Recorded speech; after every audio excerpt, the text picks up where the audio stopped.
Hey guys, welcome to the VPC. I am Mitch, and today is a very special day. We are doing the very last podcast of The Walking Dead Season 2. It's going to be something a little heart-wrenching. If you watched the last episode, it was quite emotional, and we had some crying going on. But with that being said, let's just hop into it. Just don't beat around the bush. Let's get around to The Walking Dead Season 2 final podcast. Hello everybody, BrosForLife here, back with another video. In today's video, we're going to be hopping right back into our series on The Walking Dead podcast. This is episode 5 of our little mini-series on the podcast of Season 2 of The Walking Dead.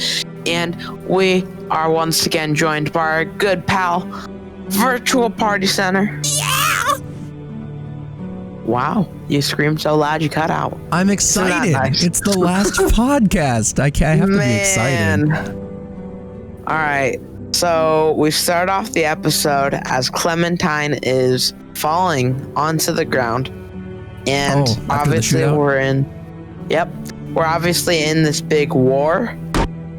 And the baby, AJ, is laying on the ground in the cold. And you can either decide to go save the baby, or you can decide to go to Luke, which me and Mitch chose to go get the baby, correct? Yes, the baby, IMO, in my opinion, you can go to Luke, who is a grown-ass adult, or you can go to the child that's defenseless, and I made a sizable choice right there. Yeah. Also, like, if you do go to Luke actually spots the baby and he goes for it. Ooh, that's something I didn't know. So you just brought up the fact that if you went to Luke, he went and got the baby anyways, right? Mm-hmm. So, I mean, in a way, it doesn't really make much of an effect, but it shows that Clementine is a caring mother-like figure that likes to take care of the baby as well. A caring big sister. A caring big sister. I completely agree with that analysis. And then after that, we see that Arvo's sister is on the ground, right? Oh, yes. Yeah, I think so. Indeed. He's given her, like, CPR, but she is not looking so hot. Right? Mm-hmm. That's for sure. It still triggers me that Arvo's sister might have not been actually sick in the first place, and this whole thing could have been avoided if we would have maybe... Wait, before that, Luke tells you to cover him, and then he gets shot in the leg. Mm-hmm. Yep, right. Yeah. You are correct about that. I forgot about that, and that does not really have much of an impact, does it? Does he even feel not that really? He does. I thought about that, like around the campfire and whatnot later on. Like, does he even go, ow, my leg? No, he doesn't bring it up much, does he? He does when we're stopping for a break. Oh, right before we go down at the like, remember when we were replacing Kenny's eye patch? Oh, yeah, he's like, my leg's killing me and stuff. Okay, yeah. Yep, now I understand. Okay, so yep, he gets his leg shot. That doesn't seem to change either way. That, Kenny takes the rusky and points a gun to his head. Arvo? I mean, yeah, Arvo. So that essentially the big part that we missed in there is we saw Arvo's sister turning to a walker, and I ultimately decided to shoot it. Did you do that as well? Yeah, I think that's what you have to do. I think so. I'm not. Otherwise, she might kill you. I think. She might kill you or Arvo. You. Me? Okay. Yep, I'm watching. As Clementine, and then you just have to respawn. Wait, no. Yeah, you're right. Never mind. Kenny grabs Arvo, and then the sister starts to turn right behind them. So you have to shoot her, or else she's gonna get Kenny. Really? Yeah, I'm watching it right now, and she's turning right behind the both of them. Arvo is freaking out, like, let me go, my sister's behind me. And then you take the shot and kill her while she's crawling towards you. And so you're right, she's gonna come kill you instead, but ultimately as well, she's right behind them. So it's kind of a 50-50 chance. Okay. And then I'm assuming if you don't shoot her, then it just makes you respawn, probably. Probably, I would say more than likely that's a choice that is made for you. You have to shoot her, and then Arvo is just angry at you for existing and killing a walker, even though he thinks it was just his sister. Yeah. So, and then after that, do you want to go ahead and explain who comes back? There is quite a little bit of gunfight between the Russians and Kenny mostly. I mean, Kenny's really the main one with the gun. Yeah. Luke is injured, and everybody else. Mike, I don't know what Mike is doing. Is he shooting at people? I don't know. I think he is, but like they didn't show much of him and Bonnie. Okay, well, either way, Kenny's about to get shot. He's like out of ammo and he's out in the open, and then we see a Russian face about to shoot. But then suddenly a knife enters the back of his head. And who threw said knife, Mr. Bros? Jane is back. Jane is back. And my thoughts on this, I was pretty torn. I was thinking, like, why was she back, first of all? Like, it didn't make much sense. She told us she's leaving, but she appeared out of nowhere. So like what you said before, maybe there was an ulterior motive where she maybe did go back and steal something from them and was feeling guilty. I don't know. Yeah. So what were your thoughts on her coming back? Well, as it gets presented later on by the campfire scene, I kind of assumed she came back for Luke. Oh, to like be a little honest. lovey? Yeah. Okay. That's just my thoughts, though. So you think she came back just for a little romance? She felt the spark, so she wanted to come back and get her man. And to meet. create more drama. No, I'm just kidding. And to create more drama. Yeah, she wanted to come back, create some more drama, separate the group a bit, and make everyone hate Kenny. And she definitely does that. Yeah, I mean, okay, when I say make everyone hate Kenny, I think Kenny does the good job of that on his own. He makes everyone hate him just for being so angry. But Jane kind of like makes it worse. She pokes the bear. Hey, Kenny's an angry person, and she just goes and says, she like pokes him and like says, okay, you're angry, I'm gonna make you more angry. Exactly. It's super annoying to watch them go back and forth, especially in the car scene later on when they're driving with Clementine in the back. She is just. We're gonna get there. That is just. Makes me mad. Yeah, this game makes you mad a lot. Jane comes back, and we're all surprised that she killed the guy. Pretty much. Then we kind of make sure AJ's okay. After that, we kind of decide, okay, what do we do with this rusky Arvo? And in that moment, after all the gunfight's done, what were your first thoughts on what do we do with this guy? Is he trustworthy? What did you think? Well, personally, like in the moment, as you say a lot, that's what the game tries to put us in. Right. It's like an in the moment situation. I personally was thinking we should follow him, see if he does take us anywhere. But I know you were completely different. Got it. So freaking hate him so much. I'll let you go ahead and say what you were thinking. So in the moment, I was so mad because we are playing as Clementine. Just remember this. We are playing as Clementine. We aren't playing as Jane. We are playing as Clementine. Clementine had no ill will with Arvo. We gave the medicine back to him when we made sure Jane STFU'd and let him go back to wherever he went. Then suddenly Arvo comes out of nowhere and is like, you stole from me and you blah, blah, blah, blah, blah. Excuse me, Arvo, I didn't steal from you at all. And then ultimately, he ends up causing a giant gunfight, which no one needed to be a part of, for no freaking reason. And then he got his sister killed, which was his own goddamn fault. He could have just left us alone. And that's pretty much where I'm going to leave that. I agree with that. And okay, so you said that you wanted to follow him and find some supplies and whatnot. My mindset was this guy is dumb and just caused an unneeded scenario, and I wasn't even to blame for it, and he's blaming me for it. So I think this guy is full of BS, and I don't trust him. And I didn't want to follow him anywhere. I was kind of behind Kenny, but he was really angry. So yeah, I didn't know. That's one of the situations in the game where I feel like for a lot of people it's kind of just like they were kind of confused on what to do.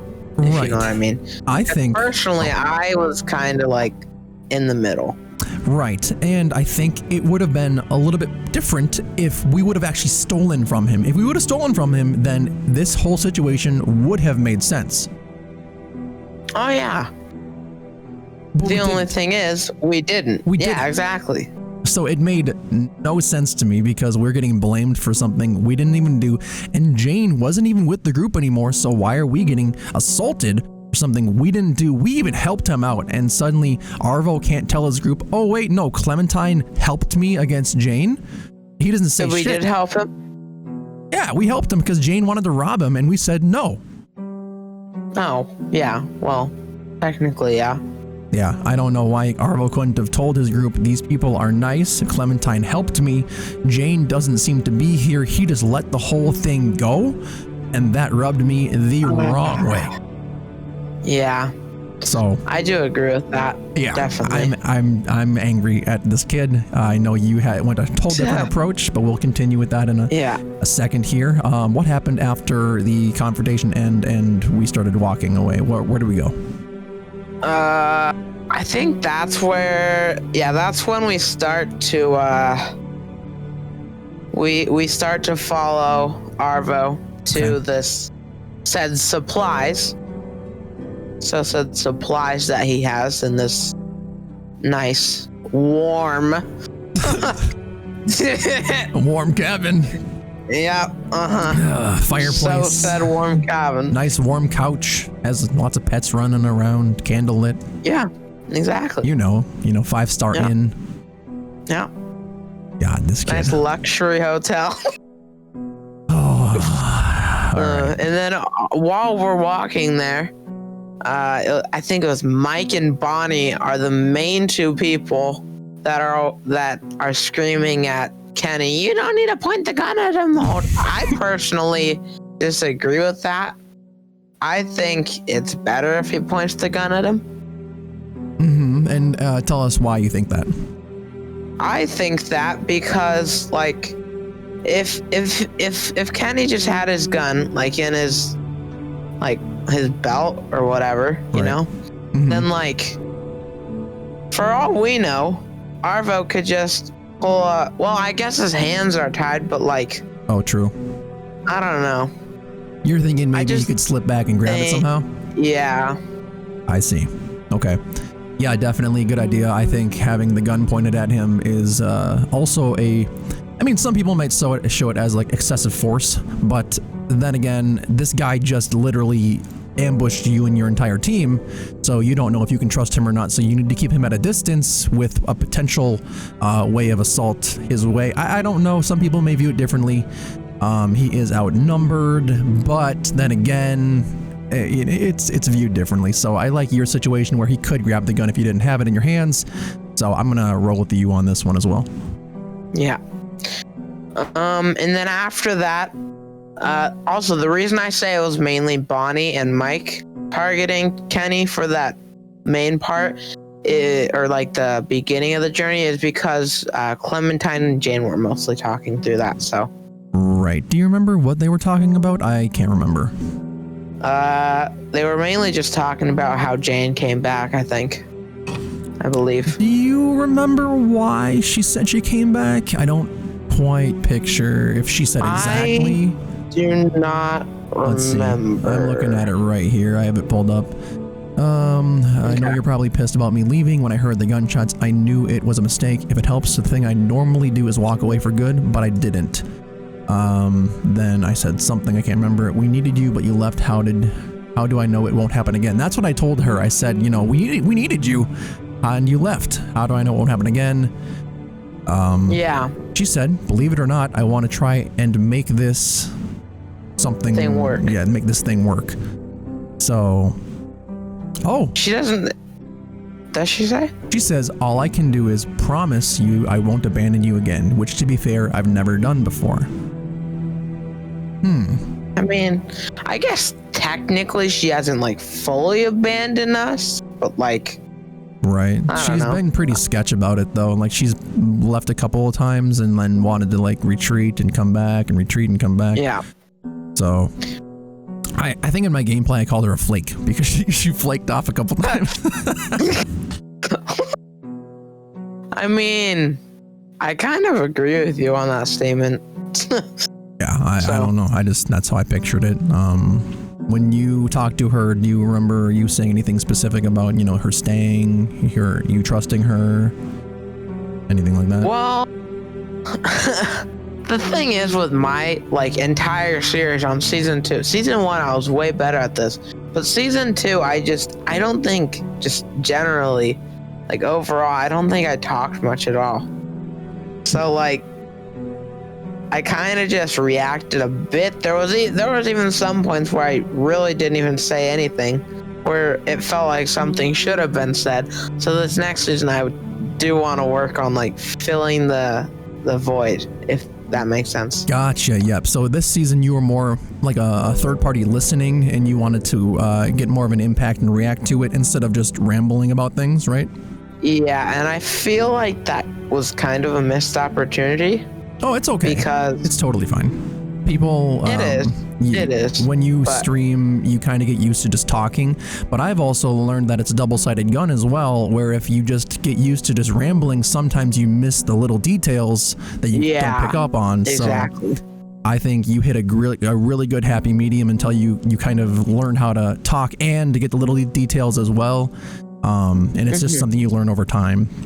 You did really good at that this season. It's something that's taken me a long time to figure out how to keep talking and then also notice the little things that are happening.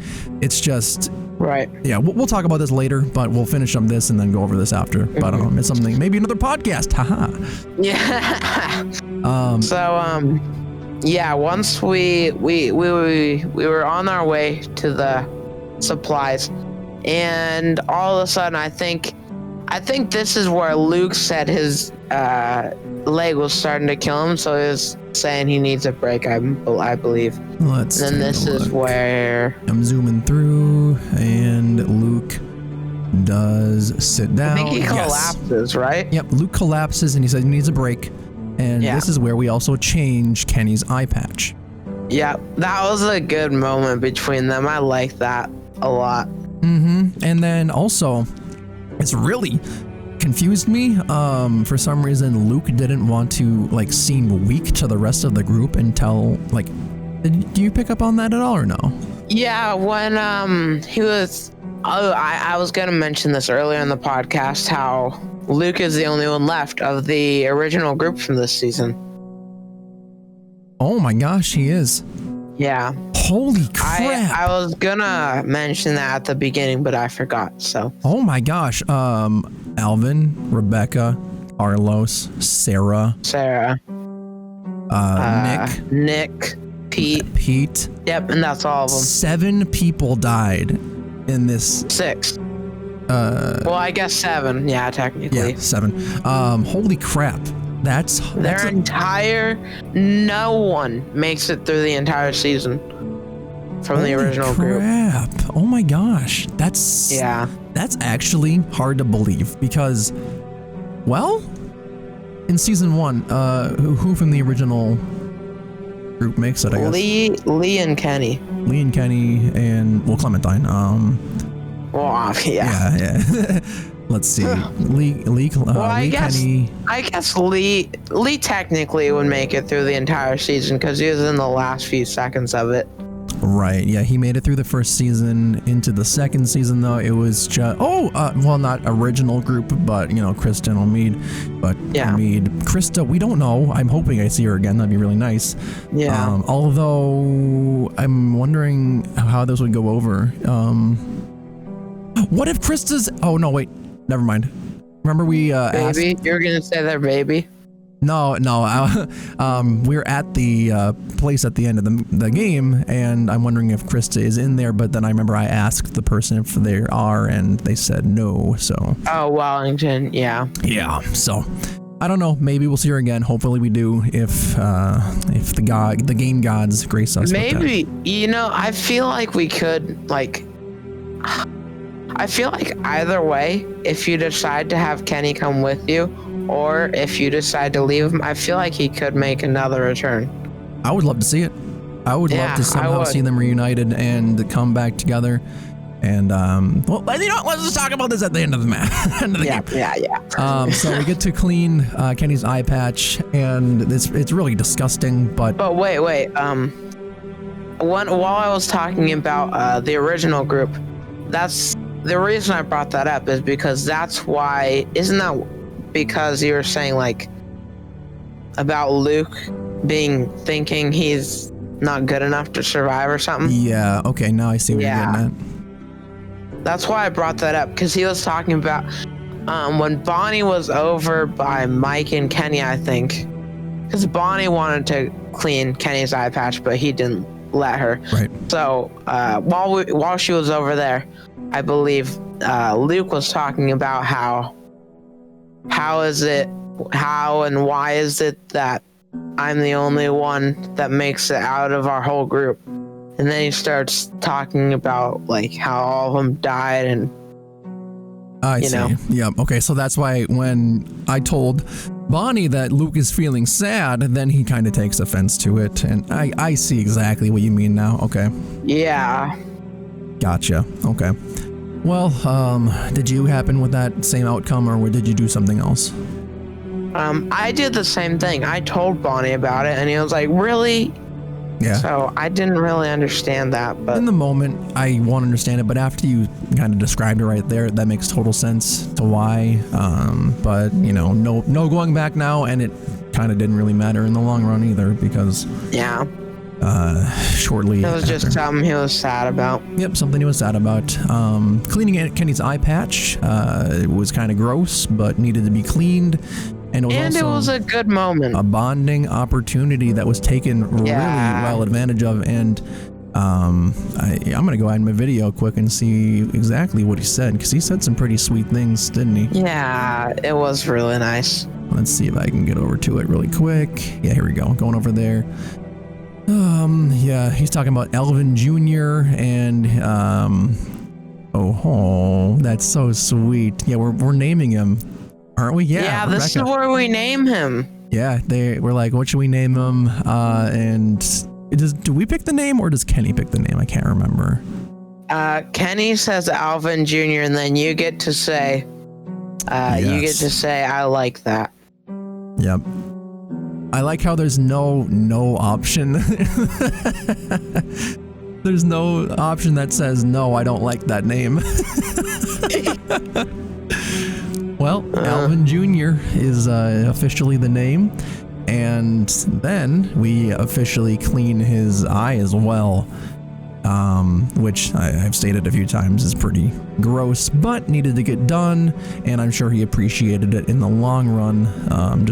Did he say anything else that was nicer? I think so.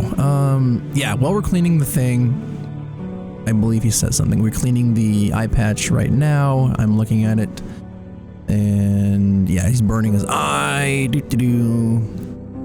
Okay, then we're talking about AJ, and I'm gonna expect you to be more of a gentleman than I am. He's talking to AJ, and I said he'll be tough like his dad. And okay, yeah, we're getting a really like heartfelt moment right now. So you guys are just bonding. And yeah, that's pretty much it, I think. Let me just go and just kind of zoom through. Are you looking at your playthrough or my playthrough? Both. I have them up side by side and sync. There. He said I can't help but feel guilty that he had some part in Rebecca Alvin. mentioned she liked to name him Alvin if it was a boy. Rebecca was so out of it, she wasn't settled of a name. And then Okay, so Rebecca kind of pushed through the name, right? So I guess that makes sense. Cool. Well, we got an official name for Alvin Jr., and we had some nice bonding time with Kenny, which I think was kind of needed in the moment. I know we didn't go over everything that they said. We do actually get a longer, like 5-minute bonding experience by the campfire with him. It was behind the generator thing, so. Right. Yep. So I think this one was maybe bonding more so about the kid and just kind of talking about, how he's going to grow up and whatnot. And then later we talk about how just our experiences throughout the whole thing together. Right. Which is nice. So after we leave the little bonding session with Kenny, we start heading off, and obviously we still have a disdain for Arvo. Then we get to the campfire area where I think we both ended our episode right around there, didn't we? Yeah. Oh, wait. We first find out that we're at the campfire place, and we're like, hey, Arvo, where's this cabin? And he said, oh, it's not here. It's another freaking couple-hour walk. Yeah. So at that moment, my trust went for him way down. What were you thinking? Well, same here. I was like, are you kidding me? I thought, because earlier I think he said it was only like an hour away, right? Yeah, or something like that. Something like that. I don't know. Because it definitely wasn't. Yeah, he said it was close. I don't think 3 to 4 hours is that close. Yeah, definitely not. And we know what happens when we get there. It's not pretty. But I didn't have a trust for him. This made me trust him even less. But we did get a nice bonding experience up at the campsite. So at this moment in time, what were your initial thoughts on like the relationship of the group entirely? Do you think there was a lot of strain between the group? Did you think it was okay? In your playthrough mainly? I think at that time I thought it was all right. Okay. I think like the main problem was between Arvo and Kenny. However, I think Arvo was like causing an effect on the rest of the group, causing them to like side with them. I don't know if I worded that right or not. Do you remember how he was just like off in the corner like crying? Yeah. And I mean, in a way, I felt sympathy for him because his sister did just die and all of his friends just died and he's being held captive. So I did feel a sort of like, okay, it is a moment that is sad for him, and I did feel something. Right. Yeah, that's the one thing. So it's on and off. I know Kenny has a thing for him. I have a thing for him, but I also know he's a human and he's gonna feel emotions. In your playthrough, obviously, you felt more sympathy than I did for him in the moment. Yeah. And did that ultimately affect any decisions you ended up making around the campfire with your dialogue or how you interacted? What happened? It did.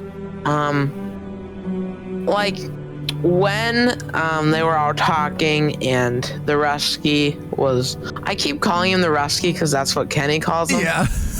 Yeah, so it's like having a toll on how I say his name. But yeah, Arva was over sitting in the corner, and I think Mike offered that we go and give him a drink. Yes. And Kenny was saying, sounds like a waste of good rum. Yeah, I remember that. I think at that point, I did agree with that. You agreed that it was a waste or something? Or did you agree that he deserved his drink of it? I think I agreed that it was a waste for that point. But I think for a lot of the other things, because while I did feel sympathy for him, I personally didn't think we should waste some of our supplies. Some of our party drank on the Rusky? Yeah. Yeah, I gotcha. Do you remember? I don't really know what. I don't remember 100%, but. Do you remember? And then also remember right before that, there was that cute little scene with Clementine and the baby where you could stick your tongue out. The little. Yes, that was adorable. Do you remember Jane and her like story of her in her drinking class or whatever? Oh my gosh. It was a weird story, but then again, like I understood what was going on, and she was telling us a story of her past, and we were kind of getting a moment where we haven't got with her to connect on a deeper level and learn some of her past, and kind of worked on me a little bit. I kind of got to understand, okay, you had a moment when you were young where you had you made a mistake and you didn't know what to do. And you've kind of learned from that to like not trust things as they are. Yeah. So, and then also remember the reason that all that stuff got brought up was because it was Luke's birthday. Luke's birthday. And do you remember how old he was? Was he like 34? 27. 27. I'm at that point right now. So. Oh man, it feels weird. I'm 3 years younger than Luke. Oh my gosh. And you, sir. Do you want your age 15. displayed on? 12. Wait. No. What? I'm 14 years younger. Yep, 14 years younger than him. Isn't that crazy? So he's pretty much. I'm almost 14 though. Think about that. He is double your age. Double. Well. He's lived twice as long as you have. Oh wow. Wow. Twice as long as you have, and he doesn't get to live another year longer. Oh, that's so sad. It is. We'll get to that in a moment. So regarding Jane and her, glass story, did that have any impact on you, like on an emotional level, or did you kind of just go, oh, okay? I don't know why that would have an emotional toll on me, but what was your reaction to it? Like, give me some deets. I was like, oh, well, all right then. That's pretty much my whole reaction. I was like, oh, wow. Right, yeah. Wow. Wow. Yeah, exactly. So, yeah, I kind of had the same thing. I was like, oh, that's a really, unfortunate accident that happened to you. Yeah. But other than that, I mean, it was kind of like, oh, crap. Well, anyways. Oh, hold on. I want to read the toast that Luke gave. It was a good toast. To the loved ones that we've lost along the way, and to the hope that we see them again someday. Yeah. That was good. It was a great toast, and it kind of fit into the entire rest of the game in a way. Think about it. Yeah, it did. So after we do the Jane thing, we go and talk with Kenny, where that is where you say, we have a little bit more intimate chat with him, and we get more relationship bonding, which is meaningful, right? Mm-hmm. And I'm not at that part. Are you around there? I'm trying to get there right now, but it's in the next video. Okay. I am there 16. Now. And oh yeah, I had a drink with Jane, and he got mad at me because he's like, you shouldn't do that. Oh, I didn't do that. Yeah, I think I said why not have one, and then I was like, no, I'm just kidding. Yeah, I had a drink. I saw that. Girl, you your should age, be more responsible. It ain't right. Yeah. He's trying to be my funny. dad. I said, I'm sorry, I didn't mean to disappoint you. And he said, you're not, hun. Oh, so cute. And then he said this, it's probably not my place to be telling you what to do. So he understood in a way that, he's not my dad, but he's looking out for me. Yeah, I like that a lot. In your playthrough, what kind of a conversation did you have since you didn't have the whole alcohol thing? I'm trying to get there right now. Okay. I think I want to read some of the good parts of that dialogue, because it was definitely a touching part of the this is story. Where he kind of makes up a little bit for all of the bad things he says. Yeah. I don't know for sure. This is where I can't find it. Go there. Oh, there we go. I'm at it, but I'll wait for you to get to it as well.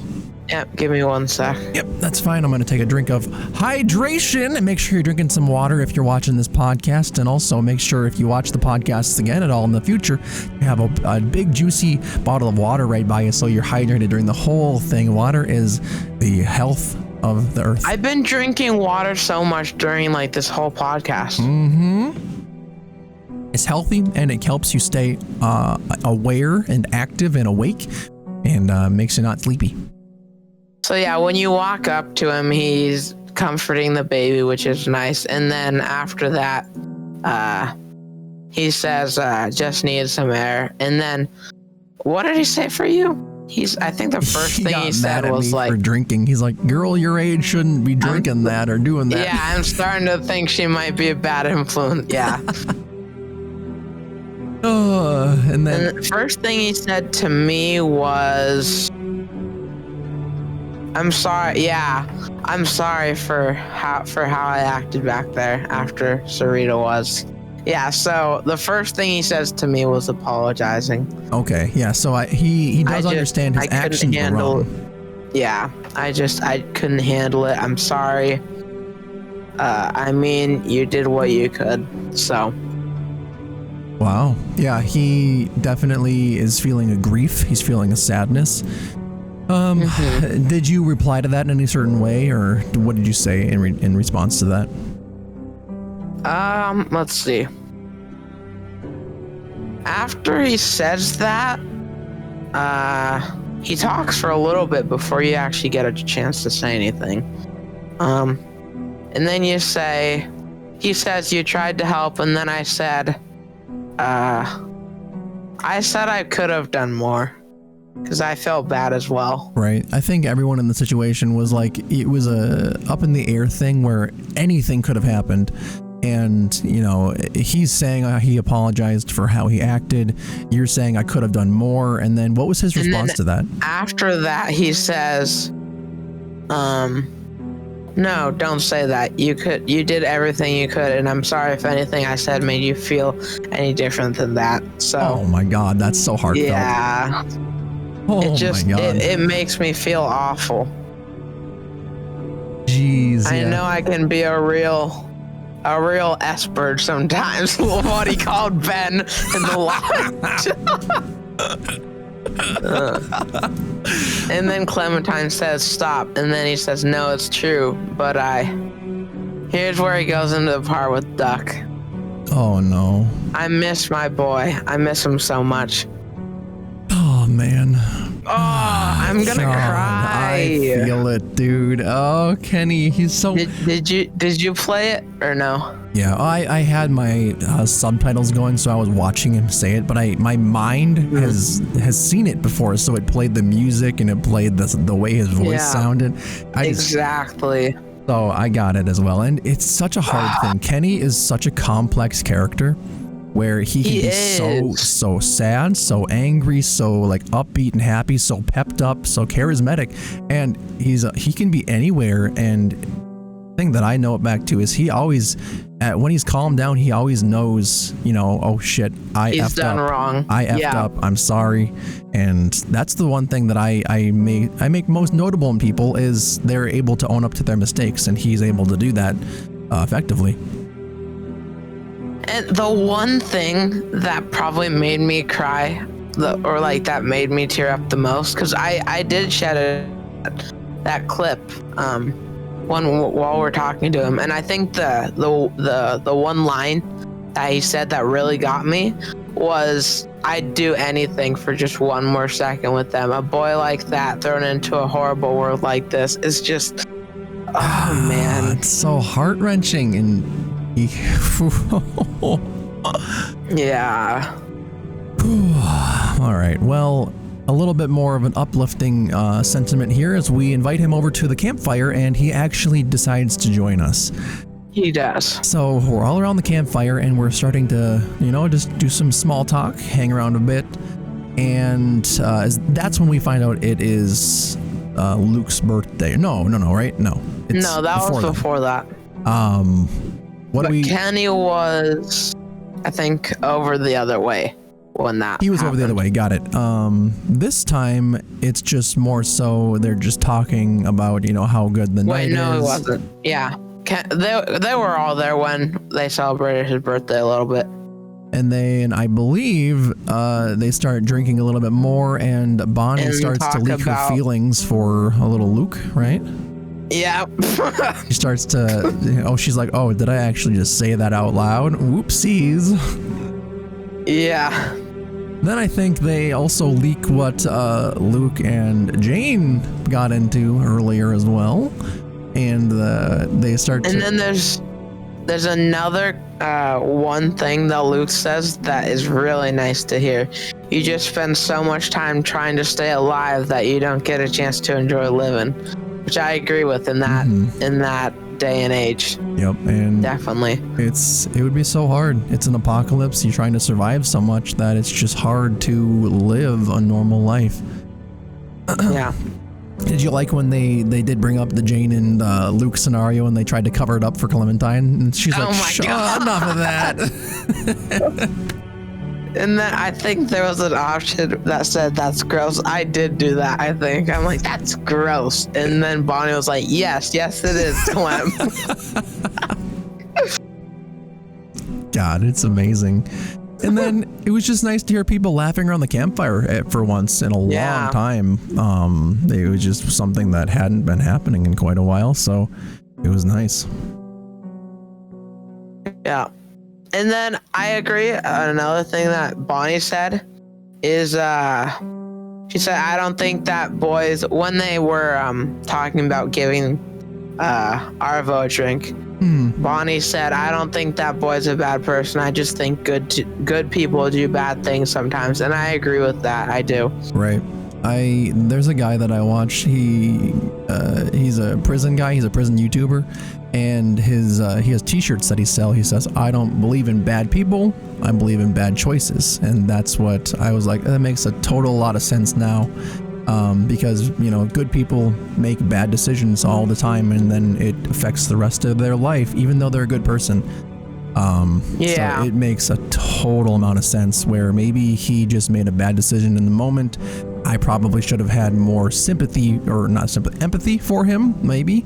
But it was just the playthrough, and how do I word this? We talked about it before, where it's the single playthrough where it's happening in the moment, and that's exactly how we were feeling. So it has this. And again, that's the one thing I love about this game, is that it's a chance to it's like it's throwing you into that situation, and it's like, what would you do in the moment? Yep. It is the coolest experience, and everyone has their own individualized journey, and somehow you and I have gotten on the same ending twice. Well, the first time, I know. Sure. Yeah. Actually, there was 2 different outcomes. You could have decided not to shoot him, which I don't know why you would do that. It's another thing with the dog, I think. Right. Yep. I see what you're saying. But I feel like most people did shoot him, unfortunately. Right. It's unfortunate, but not unfortunate at the same time. Like, it hurts that you're killing your almost dad, pretty much. But Yeah, it's a spiritual thing as well. Like, you're like, okay, if you don't want them to turn into a walker, you'd rather have them end their life as they are, before they get to that state, and then they would probably go on to an afterlife type scenario as well, without having to endure their physical form on Earth being a zombie eating flesh mutant thing. Yeah, right. So we were around the campfire, and then after that, it was the next morning. As we're getting to the frozen lake, Kenny stumbles upon a walker. Oh, I'm at that point right now. That walker jump scares him? Yeah, I'm right there too. Now, did you get a chance to warn Kenny? Because my mouse was glitched and it wasn't appearing on screen, so Kenny got full-on attacked. Yep, I did. I said behind you, and I warned him, so he was able to go and see it. So. I guess either way, though, Kenny does have a walker landing on him. Yep, he has a walker landing on him. He kind of gets spooked, and luckily, I was able to warn him. You just kind of left him out in the cold. It's not my fault. Your mouse glitched. Now he's gonna blame you for that too. Yeah. So as they're walking towards the frozen lake, I think this is also where we see the cabin for what it is, right? Yeah, it's a pile of toothpicks. Pile of toothpicks. Kenny, I think that's exactly what Kenny says, it's right? It's half built. Yeah. This is it's warm. Fireplace, very warm. This is another place where you were mad. Yeah, I got really mad, and. Oh, same. Okay, so same, but not same. Right, it's different.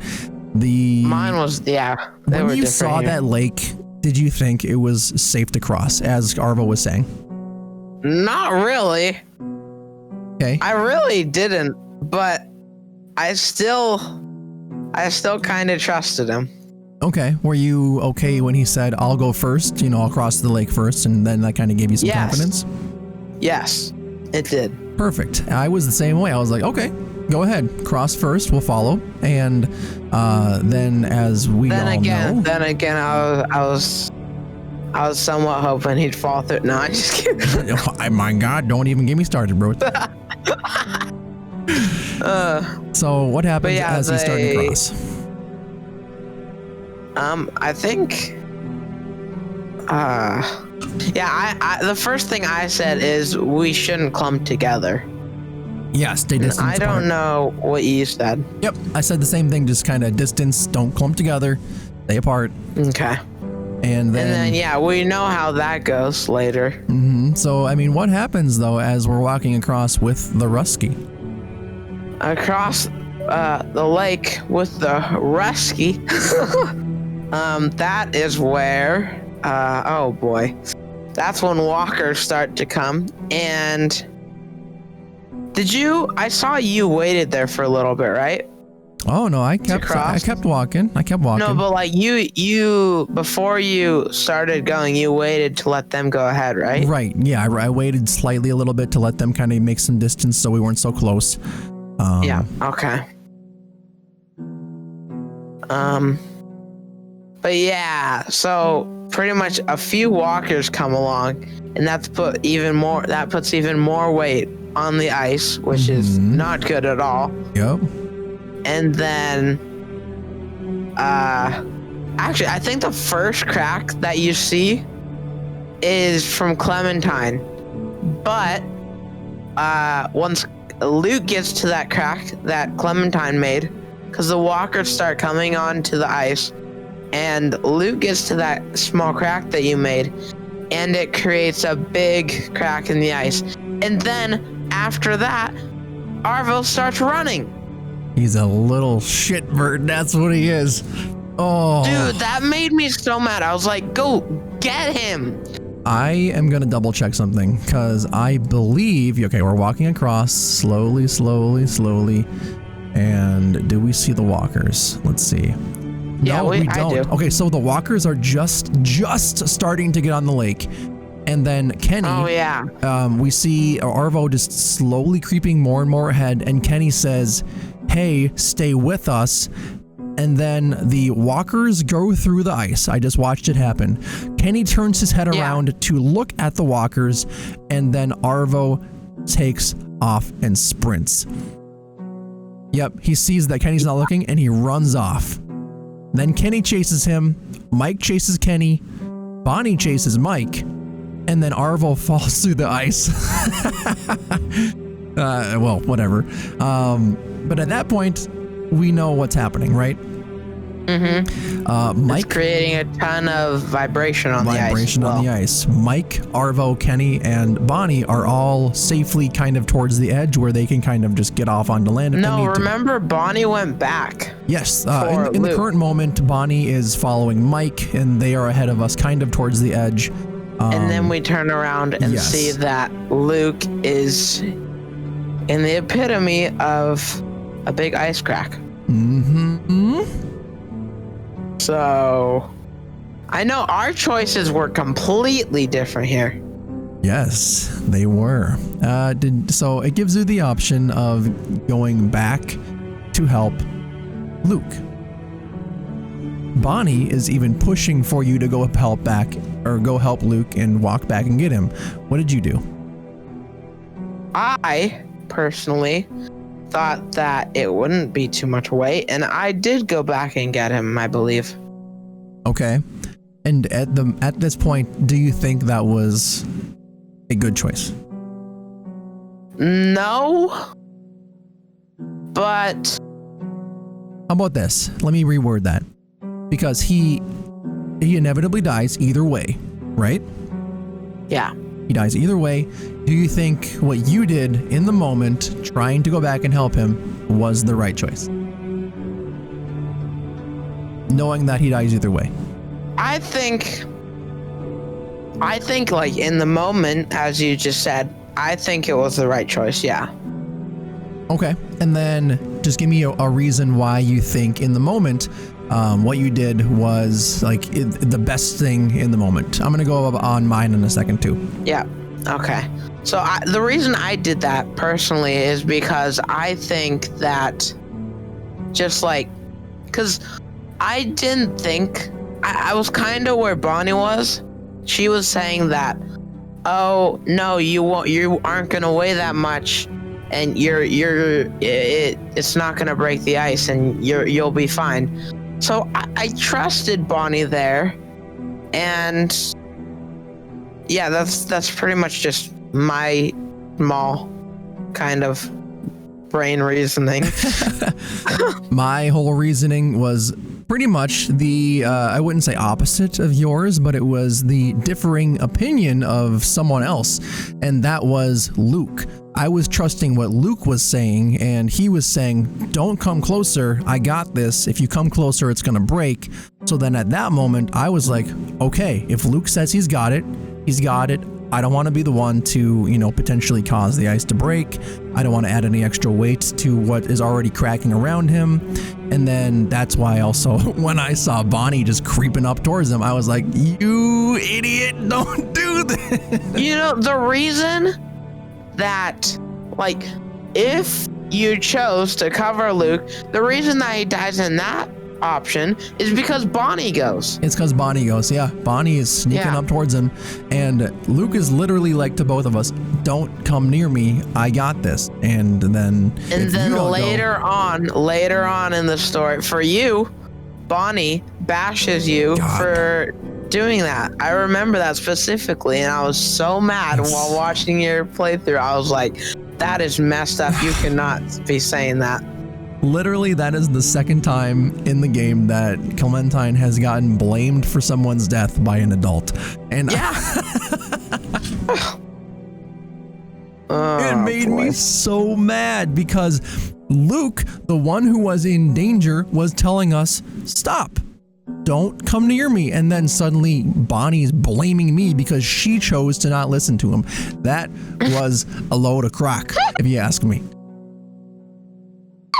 Why are you squeaking?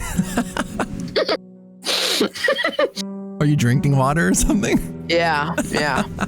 So I couldn't scream. It's just like, oh, Bonnie, what are you doing? It made me so mad. So Luke ultimately dies and he drowns in the lake and we can't do anything about it. Then we get to go to the cabin, which is just a stack of toothpicks, as you said, which has no heat, no electricity. I'm an idiot, and I have this...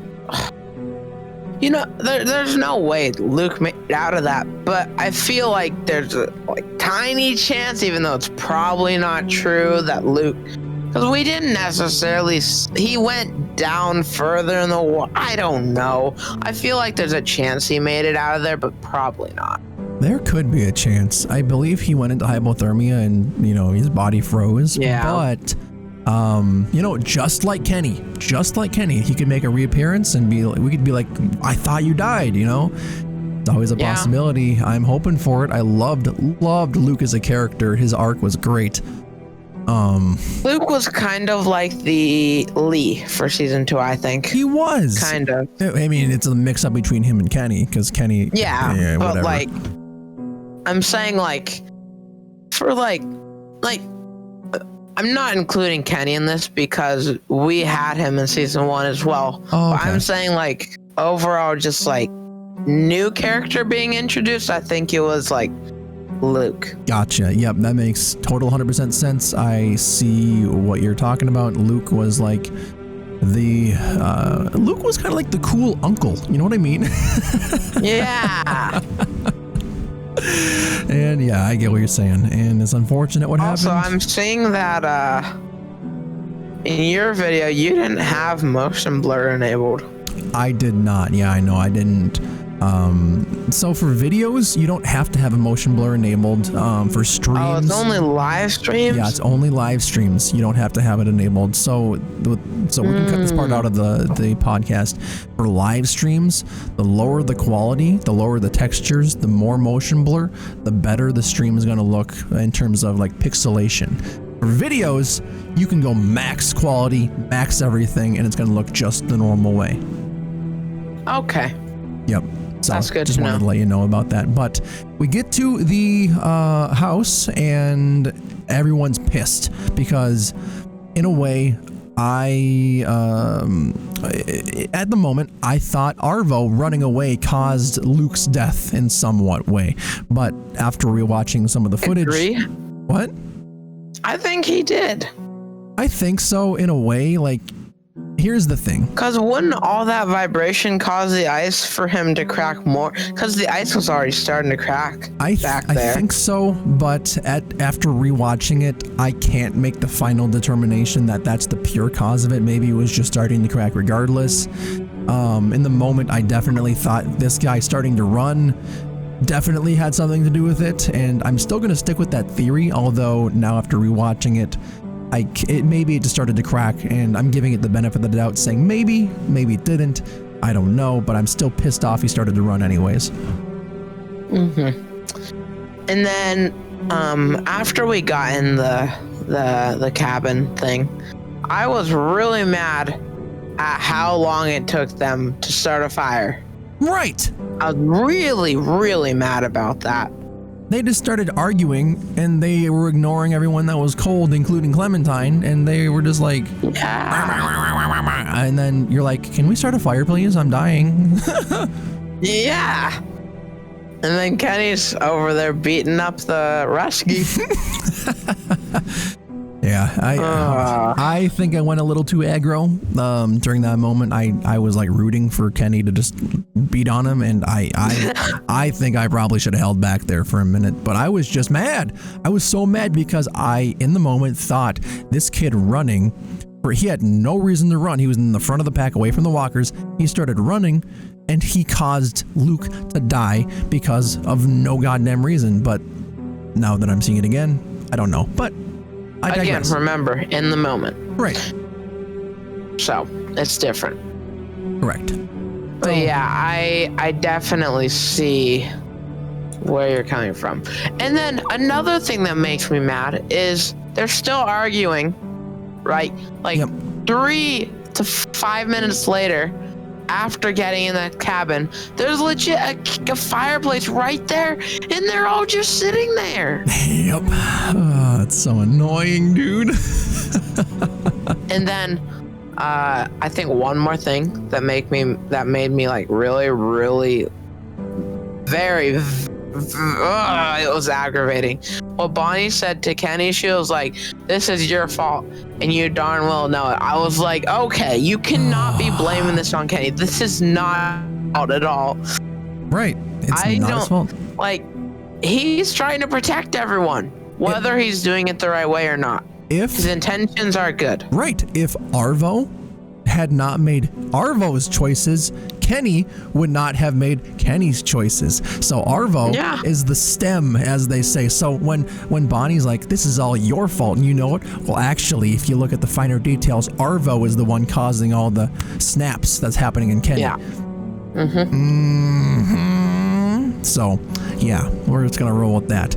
So after they get the fire started and everything kind of calms down, Jane starts to kind of stick her fingers in your eyeballs and say, hey, are you going to deal with Kenny, or what's going to happen, right?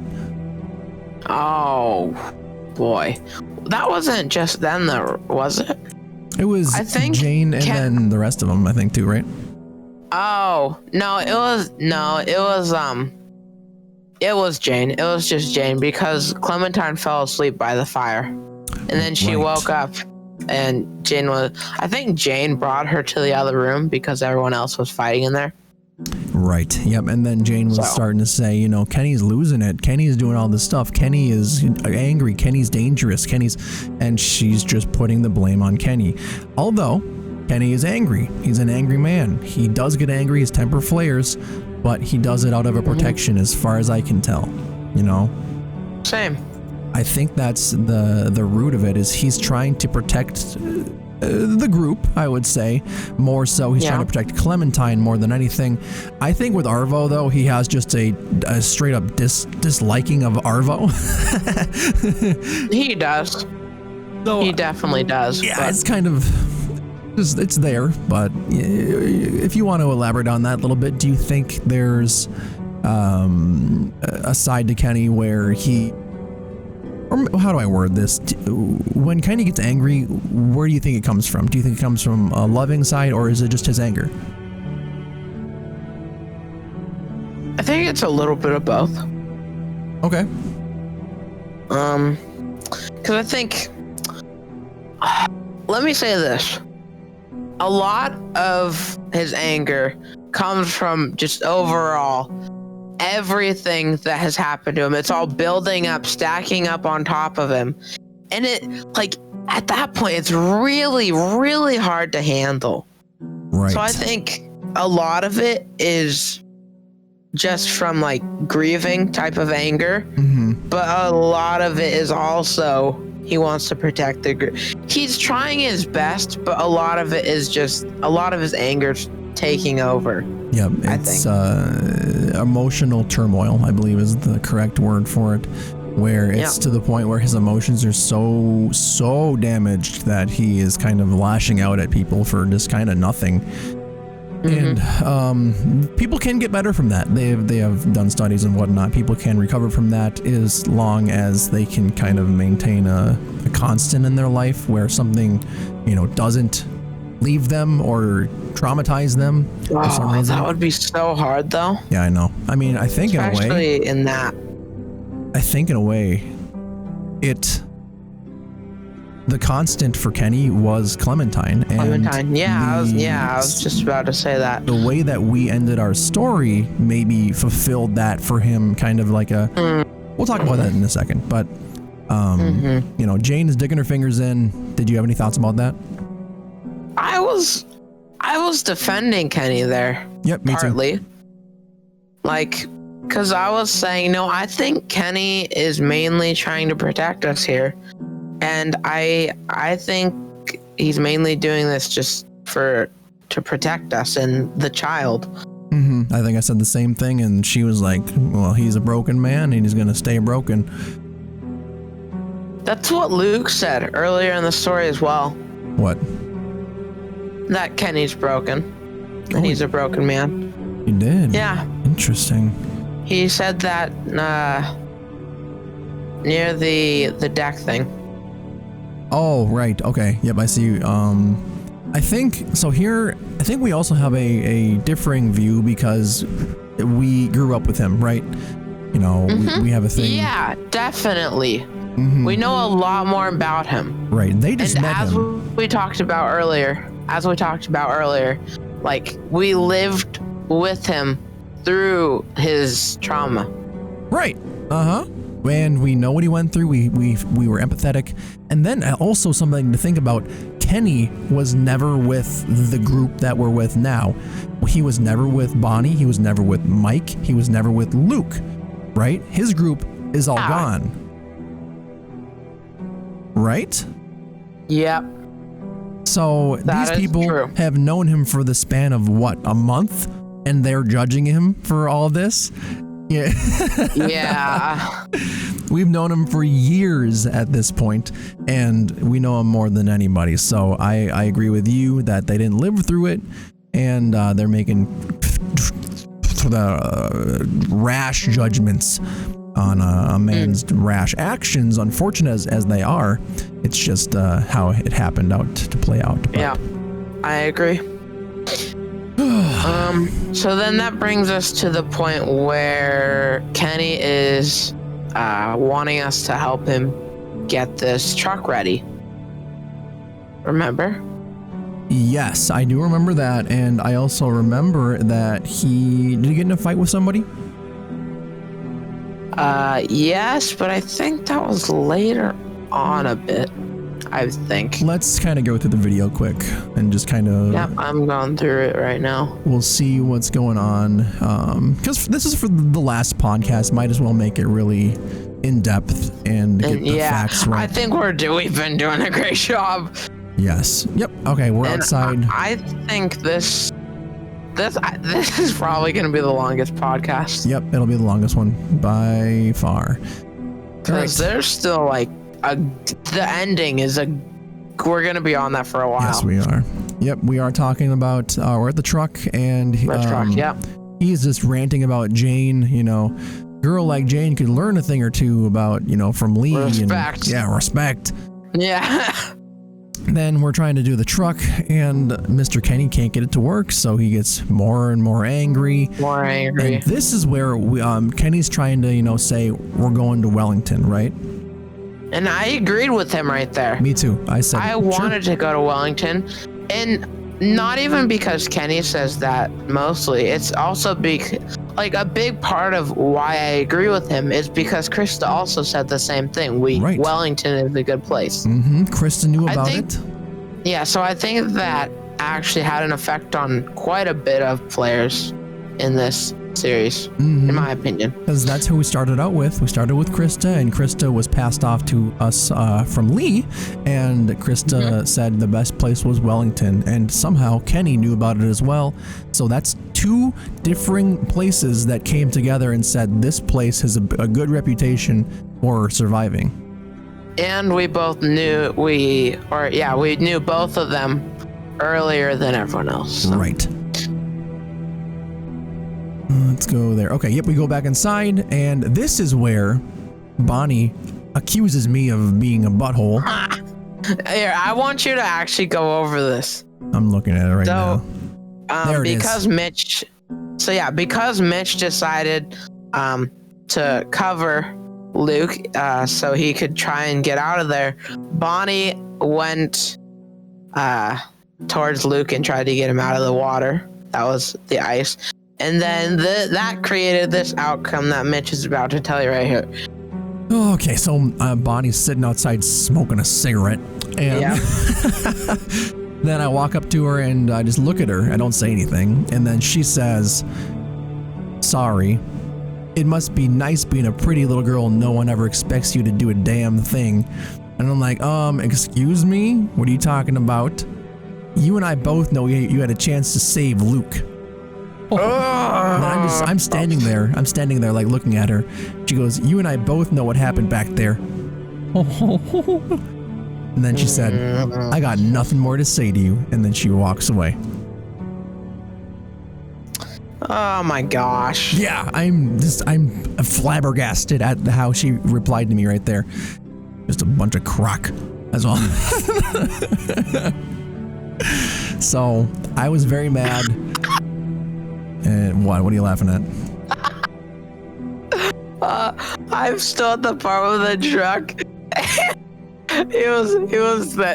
Kenny was saying Wellington's gotta be out there, and I just said something. I think I just said something random and said, "What about Mexico?" And he was like, "Why? You want a taco?" Oh yeah, I said Mexico because there was a little sign saying Mexico on the truck. Why you want a taco? Why you want a taco? See, Kenny's good. Good old Kenny humor. So then we go back inside, talk to Jane. She gives us more of the Kenny spiel, saying, "Hey, Kenny's bad, blah blah blah." That's pretty much all that happens in there is more of Kenny talk, and then we find out Kenny gets the truck working. So we're all like, "Hooray! Everything's working." And then the fight breaks out. Is this where we go to bed? This is where the fight breaks out because Kenny wants to go to Wellington and everyone else wants to go somewhere else. Yeah. So in this instance, I agreed with Kenny. We need to go to Wellington, or I said we need to find a place for the baby more than often. Wait.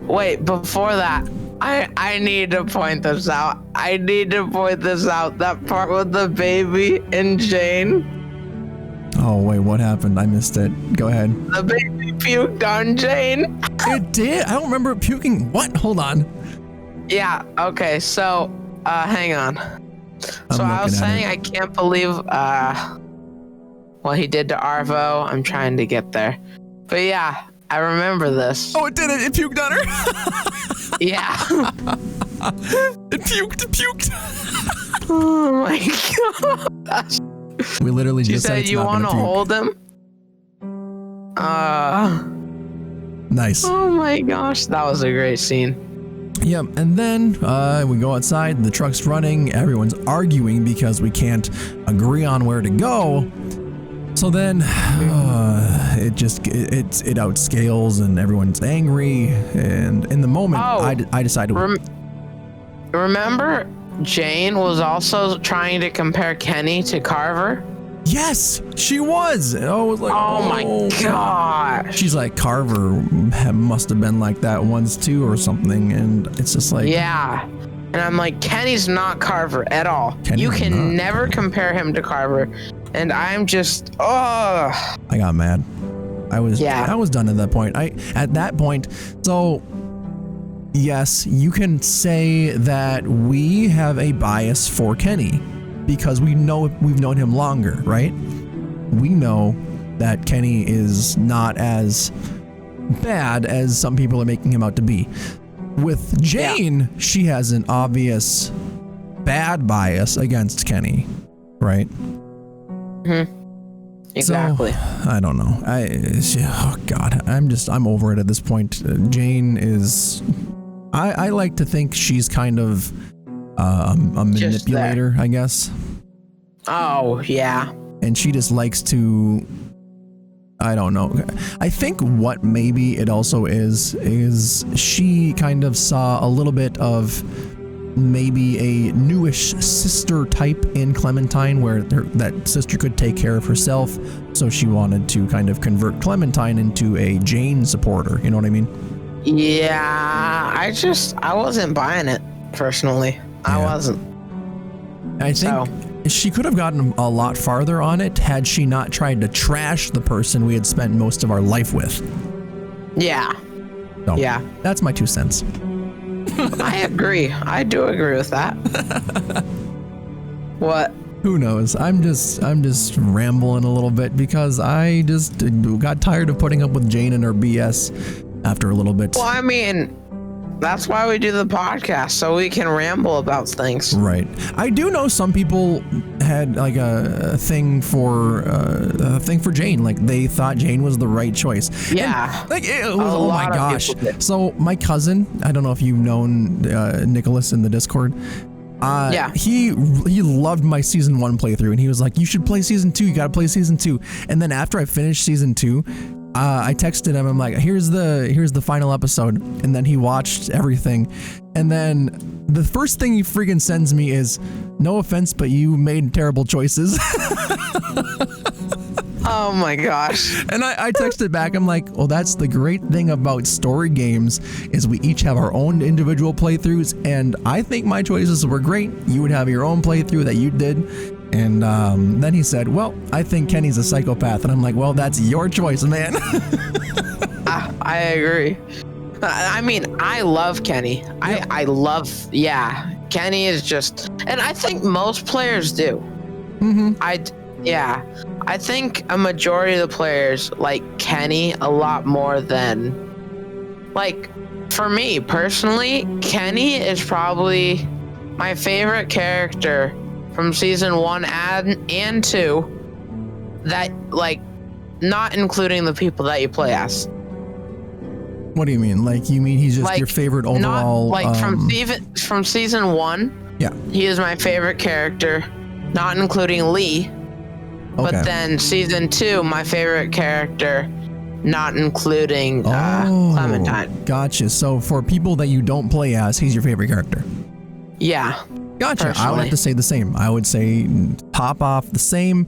He is my favorite character besides who I don't play as. And I think it's, let's talk about this when we're done. We'll continue the story quick. Okay. So we're talking to Kenny, and he is basically fighting with everybody, and then everyone leaves, and we have to go to him and basically say, you're right, Jane's right. I'm with you. What should we do? And in my playthrough, I said, you're right. Let's go to Wellington. Yep. Same here. So everyone is mad, and then we end up going to bed, and then... Oh, no, actually, there's a little bit of another bonding experience with Kenny again. Sure, you can go over that if you want. I mean, if you don't want to, we don't have to. Sure, go ahead. We have plenty of time. I'm willing to stay up and do some more if you want. All right. Yeah. So we go into the truck. First off, Kenny's like, get out of here, because he didn't know it was us. But he's messing with his eye, which is like, ugh. But yeah, we start pretty much talking about how, that line he says right there, he's like, I bring in a working car and they act like I just pooped in their cereal.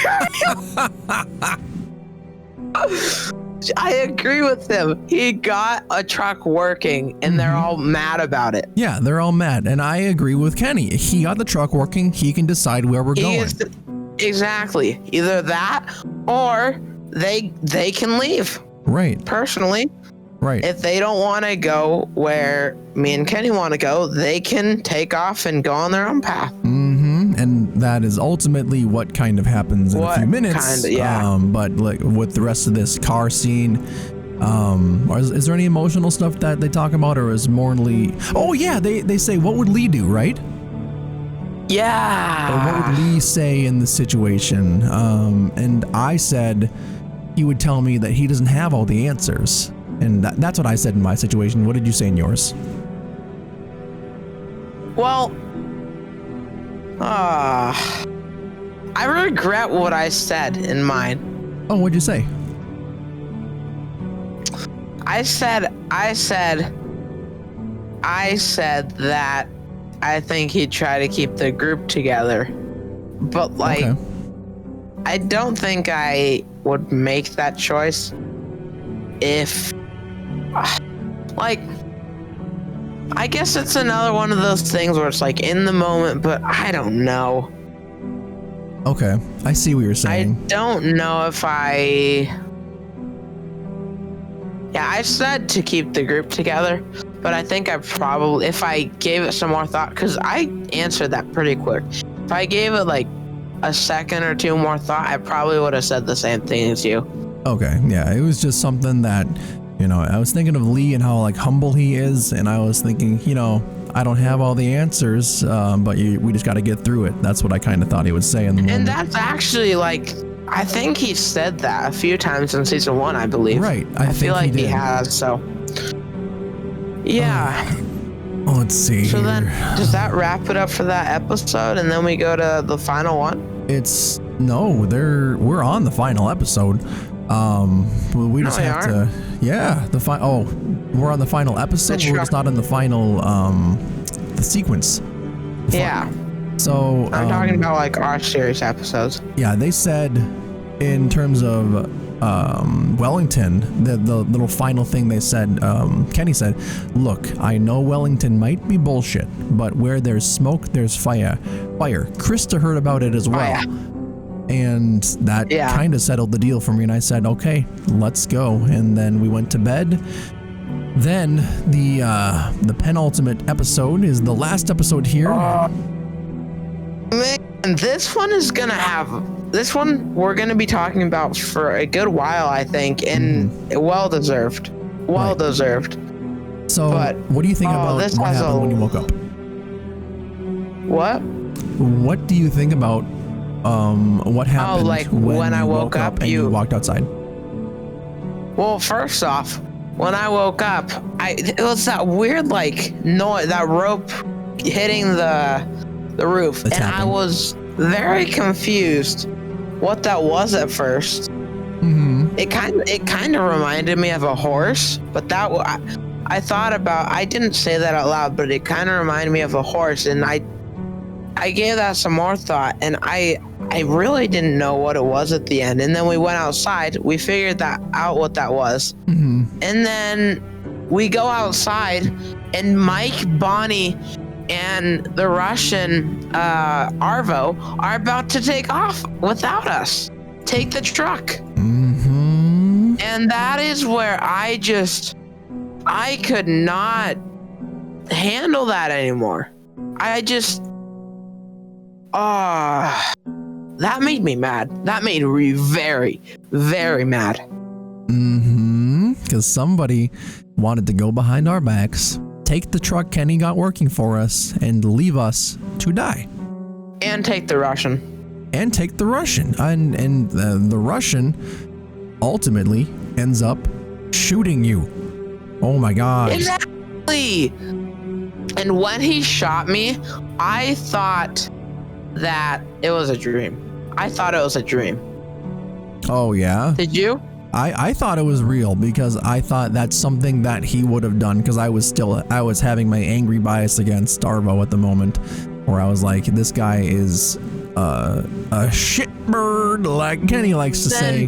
But then also at the same time, I didn't think Clementine made it alive through that bullet. I thought she was gonna die and then it was gonna end up being a dream. Right, which is kind of what happened in a way, right?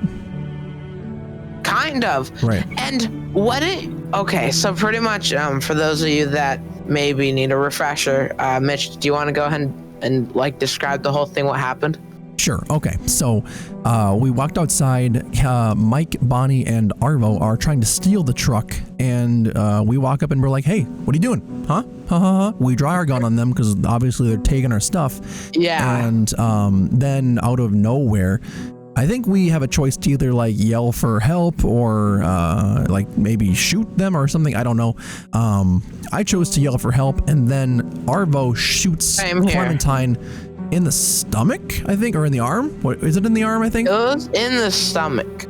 Let me just double check, because if it was a stomach shot, I don't think she'd be able to survive a lot of that. It's in the arm. I looked at it. It's in the shoulder.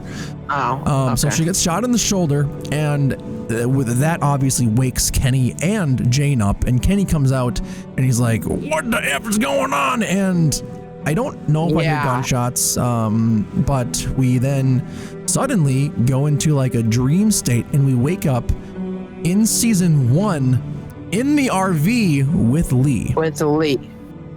And at that point, I was like, did they just give us all this story that ended up being a dream?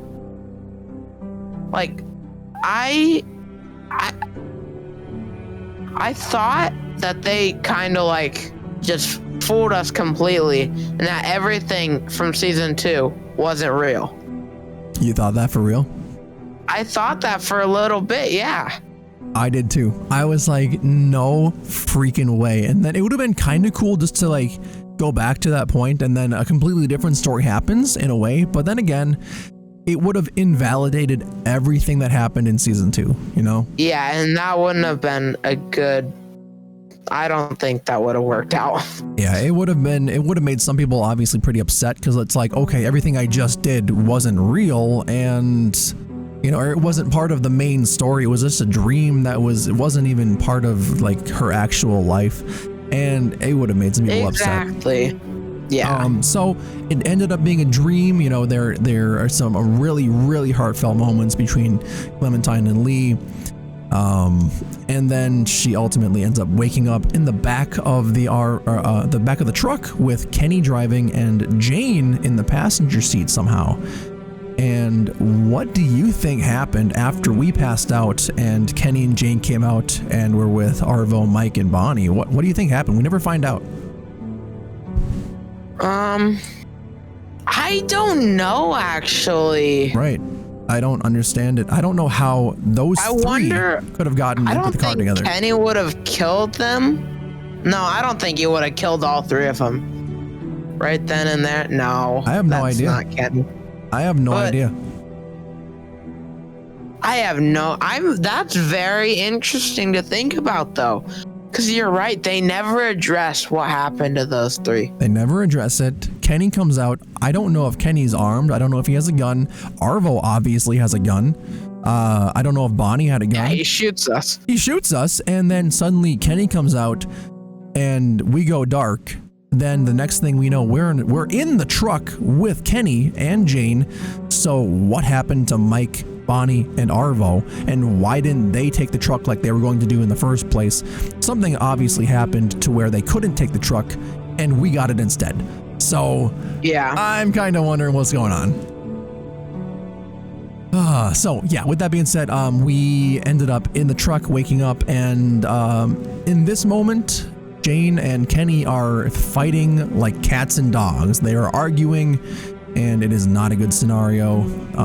When you woke up after that dream, what were you thinking was happening? Well, let me just say this. Sure. When I figured out that it was Kenny and Jane in the truck together, I instantly assumed it was not going to end well, and I was right. Okay. It did not go well at all. Okay. All right. I see your assumption there. Because I know those two, they do not get along. They really never have. Nope. And yeah, that was pretty much my first thought when we got into that truck. Gotcha. Yep. And your assumption turned out to be right. I didn't know, actually. I thought maybe we would all find Wellington and Jane would be like, oh, crap, you're right. That was my first thought. But I also thought, I've been shot. We need to address my arm now. And then it turned out to not be that bad, like, at all. Right. I mean, it looks like the bullet went through. I think someone mentioned that in the car. Yeah, it did. Yeah. So it would have healed naturally, which was nice, although we got lucky, obviously. So then, do you want to kind of go over what happens as they're driving, or would you like me to read that? What would you like to have happen here? You go through that, because it's a lot. It's a lot. Okay. So I'll give the quick but detailed version. Jane and Kenny, as they're driving in a snowstorm, keep in mind, are arguing. Jane is addressing Kenny, saying, how many people have you gotten killed, Kenny? How many people have you hurt on your time doing this? You're not protecting people, you're hurting people. I know it. Somebody else knows it, and Clementine knows it too. Clementine knows it. And yeah. I'm like, stop talking for me, Jane. You don't know crap. Oh, she said, I know it. Sarita knows it. And Clementine knows it. Yeah, Sarita knows it. And I'm like, can you shut your mouth? Because you don't know what you're talking about. You're talking for other people right now. And you're doing it to hurt Kenny purposefully. Kenny was obviously calling her dumb and, an idiot at the same time. So he wasn't, making the situation any better, but she was stroking the fire. What would you would have done in that situation if she was going a lot harder than Kenny? Yes, she was. Kenny was obviously angry, but he had a goal in mind. He wanted to just get to Wellington. He wanted to shut up and get to Wellington. The one thing that I said Kenny was a little obsessive and over was when she put her feet on the dashboard and then he smacked her feet. I was like, okay, Kenny, come on now. You don't have to be that dumb about it. Yeah, I thought that part was probably the stupid part out of that scene. But besides that, I think Kenny is just I was like, not that part. She puts her boot on the dashboard. He's like, get your feet off the dashboard. I was like, all right, Kenny, you little petty shit, stop it. So yeah, they're arguing, and I spy with my little eye a butthole. Yes, I spy with my little eye a butthole, which turns out to be, in the long term of events here, a giant bunch of cars in the middle of the road. There's a blizzard, and they can't get through anymore. So suddenly, a flash blizzard hits, and no one can see anything anymore. Kenny went out looking for gas, or looking for... What do you know what he went out looking for? Maybe just something else? He went out looking for... I can't remember. Hang on. I'm at that part right now, so give me a sec. Okay. So, yep. Go ahead and try to find that. I'm looking for it, too. I think it was gas, but I can't remember for sure. Let's take a look. And they are spinning out right now. Okay. So, they spin out, and he says, how's AJ? He's fine. You sure? I got it. He's fine. I know what he went for now, if you want me to read. Yep, go ahead. Okay. So Kenny says he's gonna go. Oh yeah, one of them have diesel. Yeah, we're running on fumes. Got no choice. He has to go look for gas. He gets out of the car, and I am left with Jane in the car. Me and Bros are left with Jane as Clementine.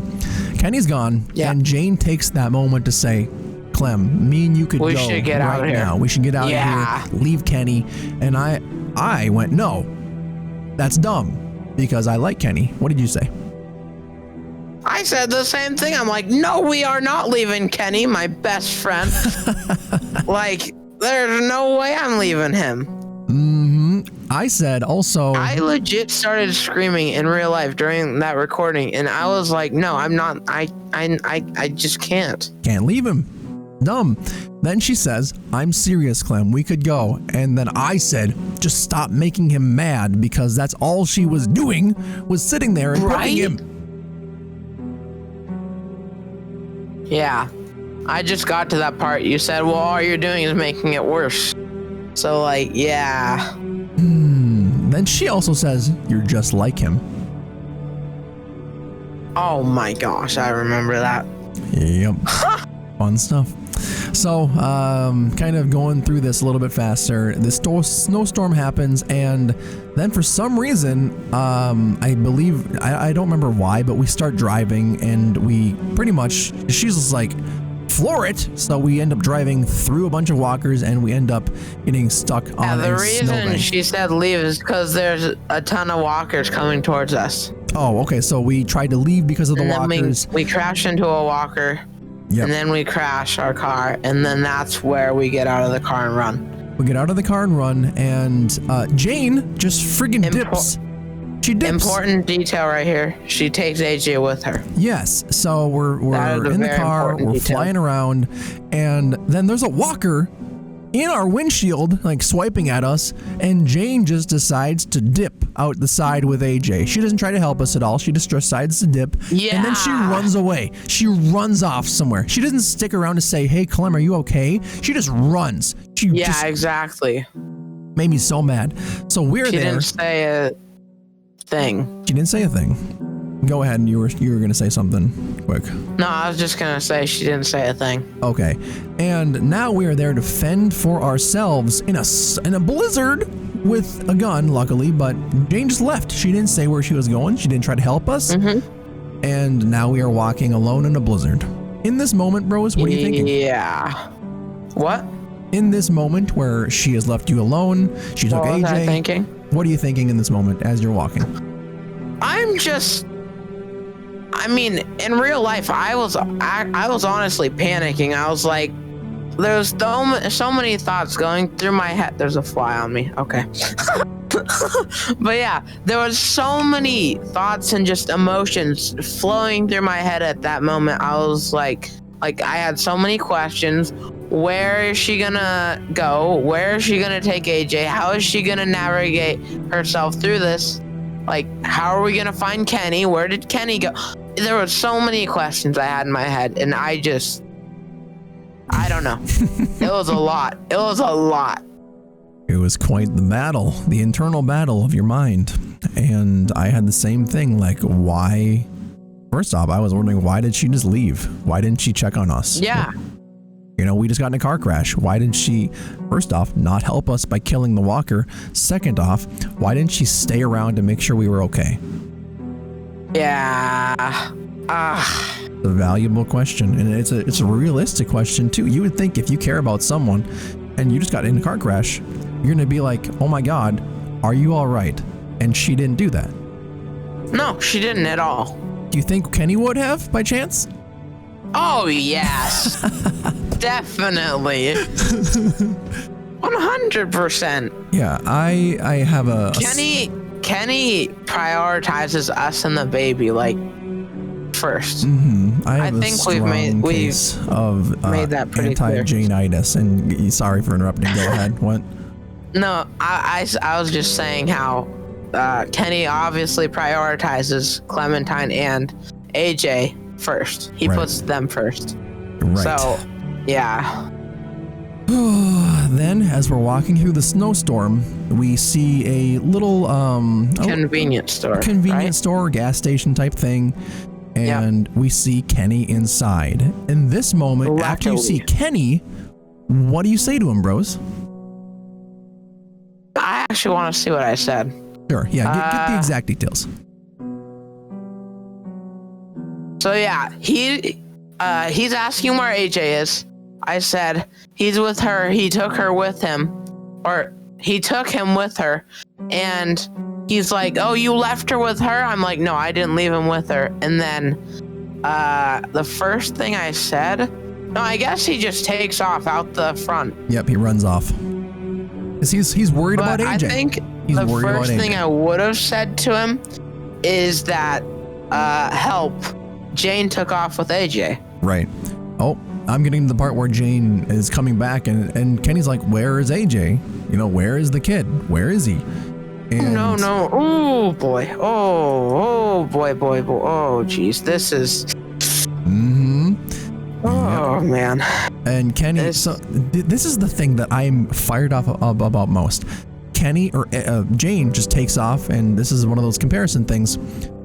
The moment he realizes AJ is gone or missing, he goes frantically looking. He runs out. He runs back in. When Jane comes in and she says, you know, he's gone, he has this heartfelt, like, saddened, depressed look on his face, like, oh my God, this is a terrible tragedy.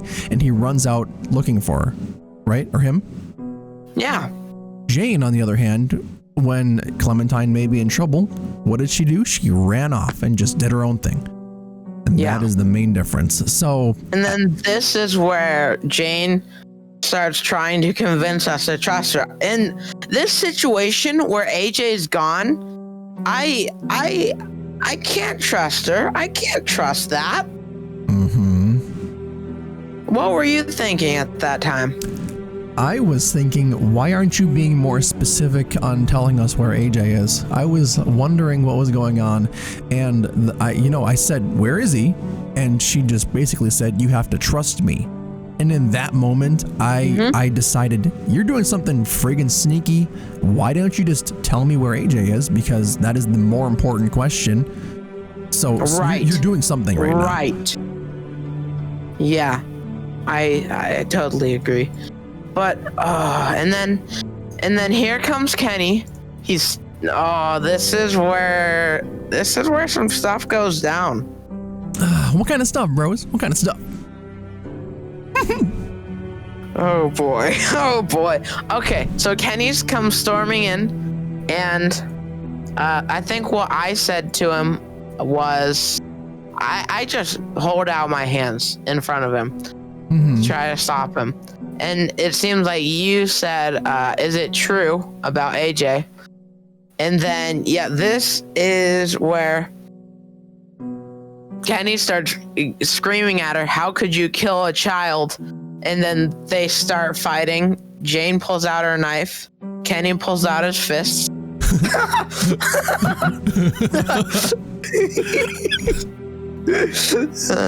But that survival knife she has is very sharp. Yes, it is. And then he throws her into the glass. And then she digs into his eyeball. Oh my God. Ow! In this moment, I couldn't, I was just at this moment, stop fighting. I needed them to stop fighting because I don't know. It was just such a intense thing. She ended up kneeing him in the balls in my playthrough. Holy crap. I'm watching what's happening right now. So she took the knife out. Oh, I saw the. Oh wow. Yep. Kenny ran towards her and she took out the knife and slid it across his stomach. And the reason, he has a cut in his stomach. I decided to get between them to maybe stop them somehow. Stay away, don't do anything you're gonna regret. Honestly, if I had the choice to shoot Jane earlier, I would have. I think so. Yeah, I probably would have as well. She maliciously did this whole thing knowing what would happen. You know what I mean? Hold on, we'll talk about it in a second. We're almost there. Yeah, we're almost there. And so Kenny gets the knife and he stabs Jane in the knee, and then knocks Clementine over in the process. Which then there's a gun sitting by Clementine. Kenny's on top of Jane, holding the knife towards Jane's chest. Yeah. And Clementine has the decision to make whether to shoot Kenny or to look away. Oh yeah, that's right. I'm mad it didn't give you the option to shoot what's her name? Jane, yeah. I think, I mean, in a weird, Then again, I guess it makes sense. Yeah, in a weird kind of way, you know, she did say, "Trust me, don't do anything." She said, "Don't interfere with what's about to happen." So we didn't interfere with what's about to happen. I mean,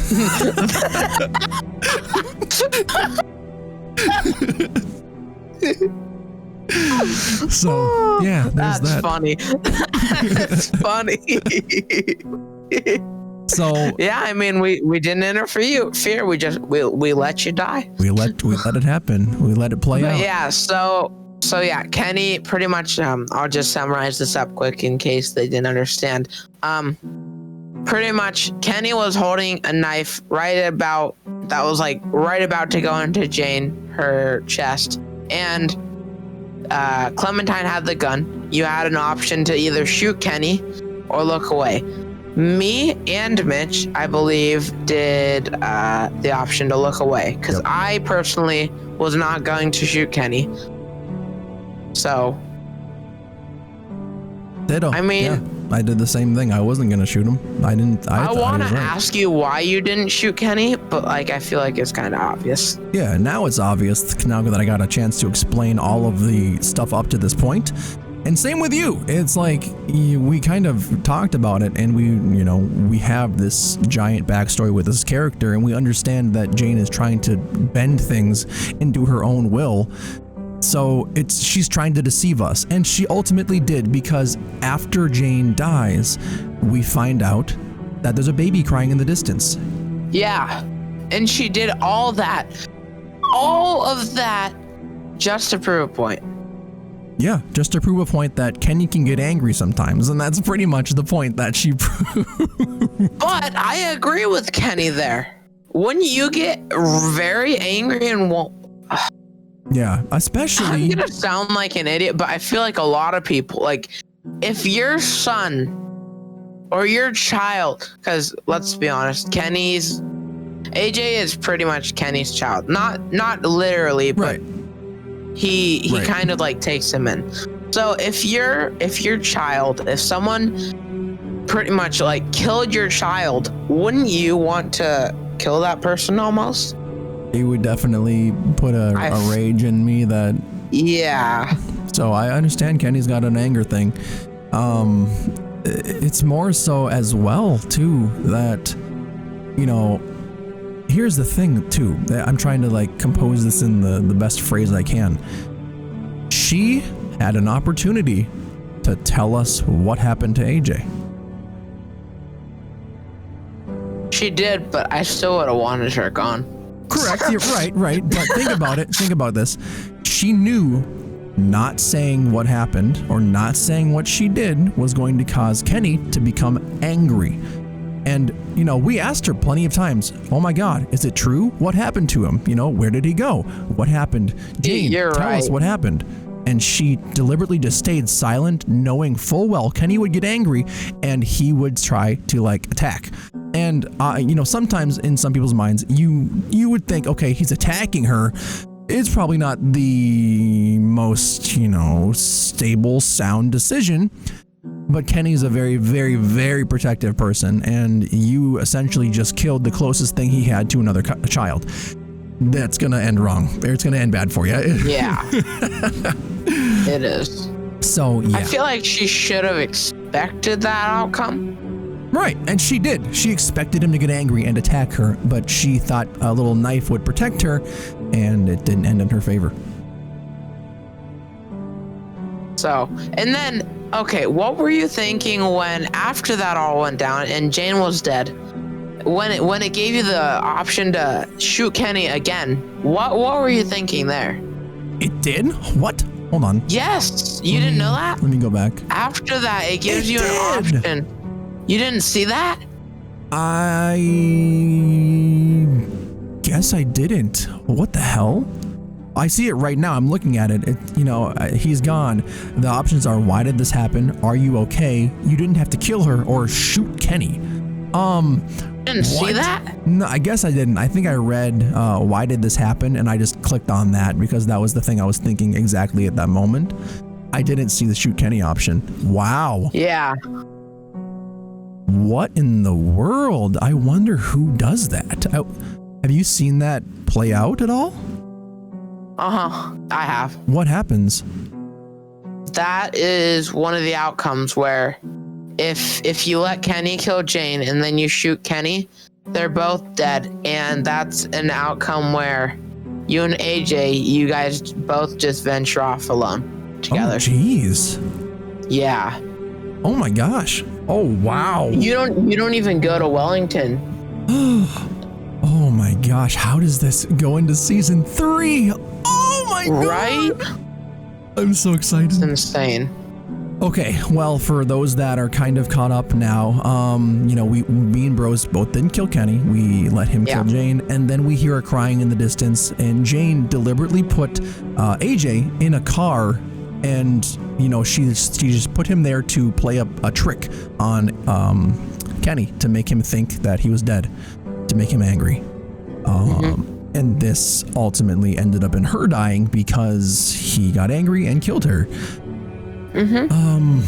So we at this point know that Jane was trying to manipulate the entire situation, and in my playthrough, I think I did the best ending that I could have chosen, which was, or do you want to go over if you think your ending was good as well, or do you want to say anything before we go into the ending part?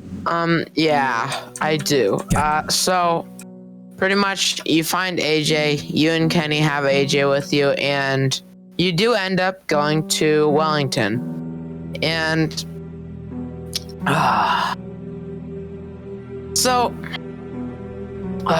it's just this last. So, okay. When you get to Wellington, you see if there's any room for you to like stay there with other people. And it was hard because once you got there, the unfortunate thing was they gave you like a duffel bag, and it was full of supplies, and Kenny and me, the players, Mitch, and Clementine, obviously, we're all like confused, and we're like, oh no, this is like really depressing in a way that you traveled all this way just to get to this place so you could be safe, and then you're just like, you can't do anything. It's out of room. And they just turn you away. Yeah. So the two decisions, I believe, were like if you did go with Kenny, I believe the two decisions were you could go to Wellington with AJ because there was room for you to take. They could take only the kids, which was Clementine and AJ, or you were able to go with Kenny. I'm gonna give a slight little bit of backstory. So as they walked up to the place, this lady comes out and Kenny goes, "Is this Wellington?" And she goes, "Well, that's people call it." And so we think as the players, oh my god, we've made it to Wellington, and we're gonna be saved at this point. And then she goes, "Well, this is the point where I got to give you guys the bad news." And Kenny goes, "What?" And we just see a shocked look in his eyes, and she goes, "Well, we can't take you guys because we're full, and you're not the only ones we've turned away. It's as hard as it can be, but we can't take it when we're already full capacity." And in the middle of her saying that, Kenny goes in like a crying voice, he's starting to tear up, and he says, "Just take the kids." He goes, "You guys have room or kids. They're just kids. And yeah, I'll stay outside and I'll sacrifice my safety for theirs. And she goes back in and and she talks to him, and they say, okay, we'll take the kids, but just the kids. And it's a moment of just sheer depression and emotion, because you have to decide. This is the decision Bros was talking about. You have to decide between letting Kenny leave you at Wellington, and you and AJ will have a safe and secure life, but then you leave Kenny and he can't come with you, or you go with Kenny and you guys don't have the safety and security of Wellington. And yeah, go ahead. Now, that was just the backstory that I wanted to throw in there just to kind of catch you guys up. So go ahead, Bros. Yeah.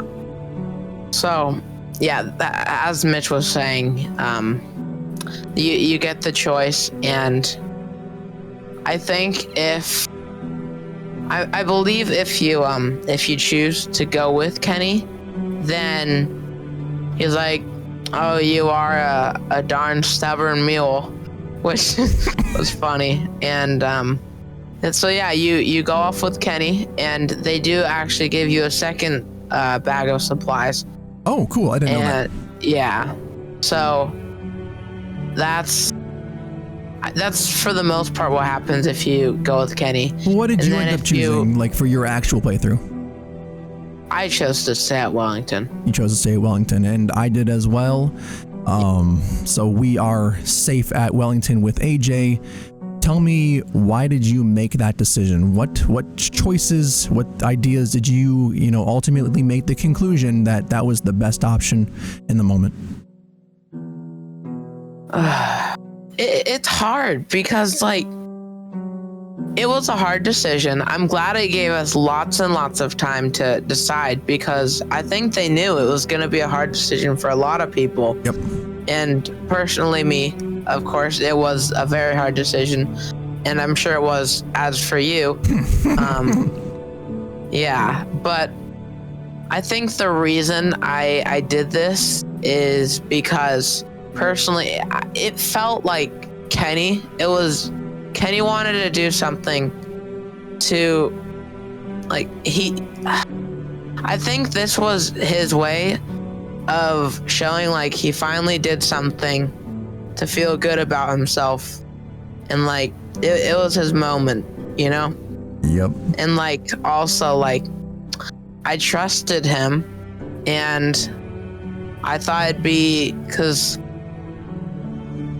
like, at the end of the day, Kenny could, there's so many chances that there's a giant chance that Kenny could walk out of there alone, and he could end up getting killed. He could. Yep. He very well could. And if you go with him, that's like, you would most likely die with him, unfortunately. So I chose to stay safe with AJ, and I wanted the baby safe mostly. Mm-hmm. So I think a lot of the decision was because it was letting Kenny have his moment, but at the same time it was also because I wanted the baby to be safe and have a good life starting out, so he wouldn't have to be surrounded by all the nonsense going outside, Right. He'd be safe for at least a few years. Yep, and that's part of Kenny's speech that he gave. This is a once in a lifetime opportunity. You have to take this. You aren't sure what'll happen outside these walls, but in there you'll have food, you'll have safety, you'll have warmth for you and AJ. And in this moment, so me and Bros are like crying at this point.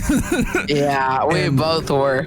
So was Clementine, so was Kenny, and yeah, my goodness. And I agree with you on every single part that you said, where this was Kenny's moment. Up until then, like, he has had so much crap happen to him. He has had everybody die on him. He's had everyone that he's loved and loved him die on him in front of him. So this was his moment where he could make sure that someone that he loved was taken care of and got to live a better life. And he knew he wouldn't be able to hurt them anymore. Right. He would no longer put them in danger. He would no longer put them in any situation where they could potentially hurt. And it just worked out. It was the perfect situation for him, and it was the perfect ending for his story with Clementine in terms of, like, you know, this is the safest option that was presented to us. Yeah. And I completely agree with you that it was his moment to just kind of go, hey, go ahead. It's okay. Take care of yourself. I'll be okay out here, but you guys will have a better life in there, and you guys are going to be better off than with me out here. So that is the ending that me and Bros both took, and you know, it's a crazy coincidence that out of how many endings? 6, right? 5. Me and him ended up with the same ending out of this story. And I haven't seen any of the other endings, so Bros, go over kind of what happens with the other ones quick. Okay, so pretty much I went over the one where if you end up shooting Kenny, then you and AJ go off alone, and you don't go to Wellington. And then there's two Kenny endings. We just went over those. You can go to Wellington without Kenny, or you can go with Kenny outside of Wellington and just continue living in the world you've been living in. And then there's this there's also 2 Jane endings. So I mean, the 2 Jane endings aren't that different, like, at all. Okay. You're still with Jane, but the 2 Jane endings are so you actually, I guess technically there's 3 Jane endings, except so if you kill Kenny and leave Jane alive, you can decide to go with Jane to where Carver was, and you actually see his dead corpse. Wait, what? Yes, you go back to where Carver's camp was because Jane, that's where Jane wanted to go because they had a lot of supplies there. So there's 2 Kenny endings, one with you go with him and you stay outside of. I think you went over one of the Jane endings and then you didn't talk about the other 2, did you? Wait, did I talk about the Kenny ones already? Yes, you did. The one where Wellington or you're on the own with him, right? Okay, yeah, okay. So yeah, and then there's 2 Jane endings. One, you know, I'll just go over the 3rd one, even though it's pretty much the same as the one where you're alone. Sure. So yeah, there's if you decide to keep Kenny or Jane, if you decide to keep Jane alive and you kill Kenny, then you get the chance to go with Jane to Carver's camp. Oh, okay. And get supplies because he had a lot of supplies there, right? So if you go there, then you get a lot of supplies. However, this family comes along. Okay. A family of 3. They come along and they say that their son is sick and they need medicine and food and supplies and water and stuff. And Jane is trying to convince Clementine that we can't trust these people. We don't know if they're trying to trick us or what. And you get the chance to pretty much say, yeah, we can let these people in, or you can say, no, these we can't trust these, and you can be with Jane. So yeah, those are the 2 Jane endings, and then the 3rd one is another one where you're alone. You can just say, no, I can't trust you anymore. After you go and find AJ, you're with Jane, and you can say, no, I can't trust you, and you leave with AJ. So oh wow, those are all holy crap. I can't imagine. What? I can't imagine being on your own with AJ. Holy crap. Right. And you're not even in Wellington. You're just traveling through the world you're in now. Oh my gosh. Yeah. Yeah, no, I would not want to be on that ending. I would say if I had to, I would go with Jane, if, you know, just rather than being alone, just to be with somebody else. Oh, yeah. But yeah, I'd say out of all the endings, I prefer that, or I think ours is probably near the top in terms of what I would prefer. Yeah, I think the top two I would have done is definitely the one we did, and the other one where you could have went with Kenny. You could have went with Kenny. Yeah, I think top one is the one we did. Second top is one with Kenny. Third to top is probably, as much as I would have not went with it, but go with Jane to the other place. And speaking of letting people in, I probably would have, just because, you know, that's the kind of person I am. And it's another kid, so it's like, oh, there's an actual kid there? Yeah, the kid was the guy in the family that was sick, and they needed medicine and supplies for him. Was there an actual child, and was it just some parents saying, hey, my kid is sick back home, or were No, there was an actual child with them. Oh, perfect. Okay, yeah, I would have let them in, no problem. Yeah. So, I believe those are all the endings. So, I believe that is the finish of episode 5. Let's go over all our choices. We have to go over our choices. You're right. Okay, let me move this over quick, and then let's make this maximum. All right, I'm on the screen. You can see my crying face. Nice. All right. Okay, so my choice is episode 5, no going back. That is for sure. That's right. So, first choice, selflessness, protected the baby. You only 50, I'm rounding it up, only 59% protected the baby. Really? That is a very shocking number. I think that what that means is, you know, when you have to run over to Luke, Wendor the baby, I think that's what that means, right? Yeah, that's what it, yeah. Oh, wait a second. Oh, what? Yeah. I was like, I read the next one. It says went to help Luke, and I thought that was relating to the same question about the baby. That's the ice. That's the ice. Okay, yeah, that's surprising that only 60% of players went to protect the baby, and they went to Luke instead. Interesting. 40? Yeah, I thought it'd be more like 70 to 30, or like 80 to 20, something like that. That's definitely interesting. I never would have expected that. Yeah. Went to help Luke on the lake. Went to help. Yeah, I'm clearly outnumbered here. You and 77% did not. Yep. So how about that? How about them apples, bros? I don't know. I'm not saying what you did was wrong or what I did was right. It's just the percentage of players obviously decided not to for some reason. And no, I think that definitely was a smarter decision. I just think I think that was one of the decisions I chose poorly, but again, it's in the moment situation. Right. That's what this game puts you in. Right. So yeah. How about loyalty? Loyalty, asked to leave with Mike. Oh no. I don't want to do that. And even if you did ask to leave with Mike, I think Arvo will still shoot you. Who knows? Oh my God, that would be a tragic turn. Jeez.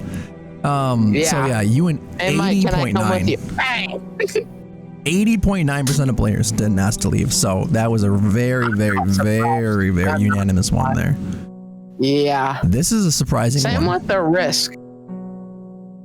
I think never mind. What? Never mind. I was looking at the end, but we're not there yet. So look at this next one and look at the percentage. Survivalism. Shot. Oh my gosh. 49.1% of players. That is a divided question. Wow. That means what? What were you saying? That means that, it's outnumbered. That means more than 50%. 49.1% didn't shoot. Right. That means 51% did. 50 what? That means more than half, by 1%, ended up shooting him. Isn't that a statistic? I'm shocked. I am too. Wow. So that means, that also goes on to I love Kenny. I didn't want to shoot Kenny. Right. But then again, think about it. Man. Just like my cousin said, he thought Kenny was a psycho and he would have shot him no problem. That is crazy to think about. So it goes into how each person individually plays their game. And I'm excited to watch Lizzie play this too, because I know she's gonna finish season 1 eventually. Really? Yeah, she's like halfway through season 1. She's at the farmers camp, or just got done with that now. And is she recording it or no? She's not recording season 1. It has been quite a while since she played it, so we might have to just go do a rerun. So she might record up to that point, and then do it there. But I'm gonna have a kind of a comparison to when she finishes, and I'm gonna kind of go, hey, guess what I did here, and then we're gonna go over that. So that'll be kind of fun. With the 49.1% of players didn't shoot Kenny, that means that we are in the minority for the last question. We are. So how do we do that math? So 50% would have had an ending with Kenny, right? 51% wouldn't have had an ending with Kenny. 49.1 did. Would have. Yes. This, I'm guessing, is... I don't know if there's a chance, like, after you do get an ending with... Like, if you don't shoot Kenny, I don't know if you can leave Kenny or not. You might have an option to just say, I can't be with you anymore as well. Maybe.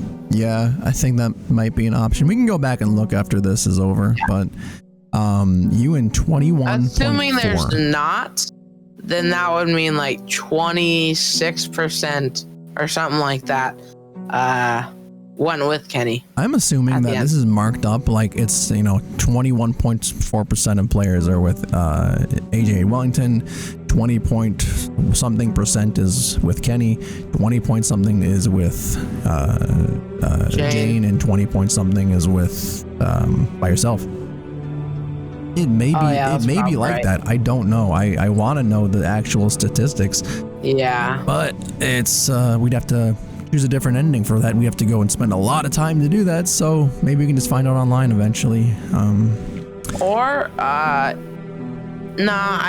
We should. We might make a future video, like a short little video going over that. But yeah. I guess that wraps it up for the final podcast.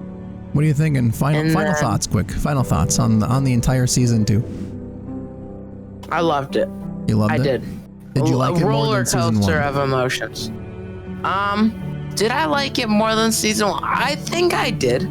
I think I did. It was a bit of a pain not having Lee there with you, but like after you play it a little while, I think you do get used to him not being with you, unfortunately. Yeah. But yeah, it was a giant roller coaster of emotions. I loved it. I cannot wait to play season 3 with you. It's gonna be a blast. Oh yeah. And overall, I liked it. So, what about you? I would say, I would say I liked it better than season 1. Season 1 was kind of like, in a way, it was kind of like the setup. It was the setup for season 2. Right. Yeah. And then season 2 kind of hits you with all of this action that we talked about, and it was preparing you for this mental roller coaster of over and over and over. And I thoroughly enjoyed it. And that pretty much wraps up the end of episode 5 of the podcast. So with that being said, I want to say thank you guys so much for joining, and please like the video. We're going to have double podcasts. Make sure to subscribe to Bros for Life and my channel as well, and leave a comment letting us know what you thought about the entire series and about the podcast series too, because this is our first time doing this, and we kind of wanted to... I think it went really well. I think it did too. And we have a lot of content in here that I did not think was going to be a content. So this is amazing. Yeah. But yeah. Like honestly, I feel like we obviously don't have that many viewers, but for the viewers we do have, I feel like some of them could possibly listen to this in a car while they're on a road trip or something. Just an idea. But yeah. Yeah, I think it's a good, a bunch of good listening material, and if someone wants to just listen to it and kind of go over their thoughts and compare thoughts with us as well, it's a great opportunity to do so. But, yeah, with that being said, thanks for joining us for this entire journey of, Thank you so much. Season 2, and now the podcast as well. And Season 3 is coming up. Season 3 probably is coming within up. a few days of this being uploaded. We're doing Season 3. We still have to work out a schedule because I know Bros is working on some more videos as well. You're going to be doing I have Unraveled 2. A few other series. You're going to do A Way Out. A Way Out. You know. Dishonored. Yep. So we have a lot of things in the pipeline, so we'll have to kind of work around those. But for the meantime, we have these podcasts and future The Walking Dead episodes as well. So keep that in the back of your mind. It's coming, and it's exciting. So we're going to be rolling with that soon. I want to say thank you guys so much for joining for this incredible journey. Thank you, Bros, for having this podcast with me, and I'm happy to have joined you with it on it as well. And I want to say thanks everyone again for joining.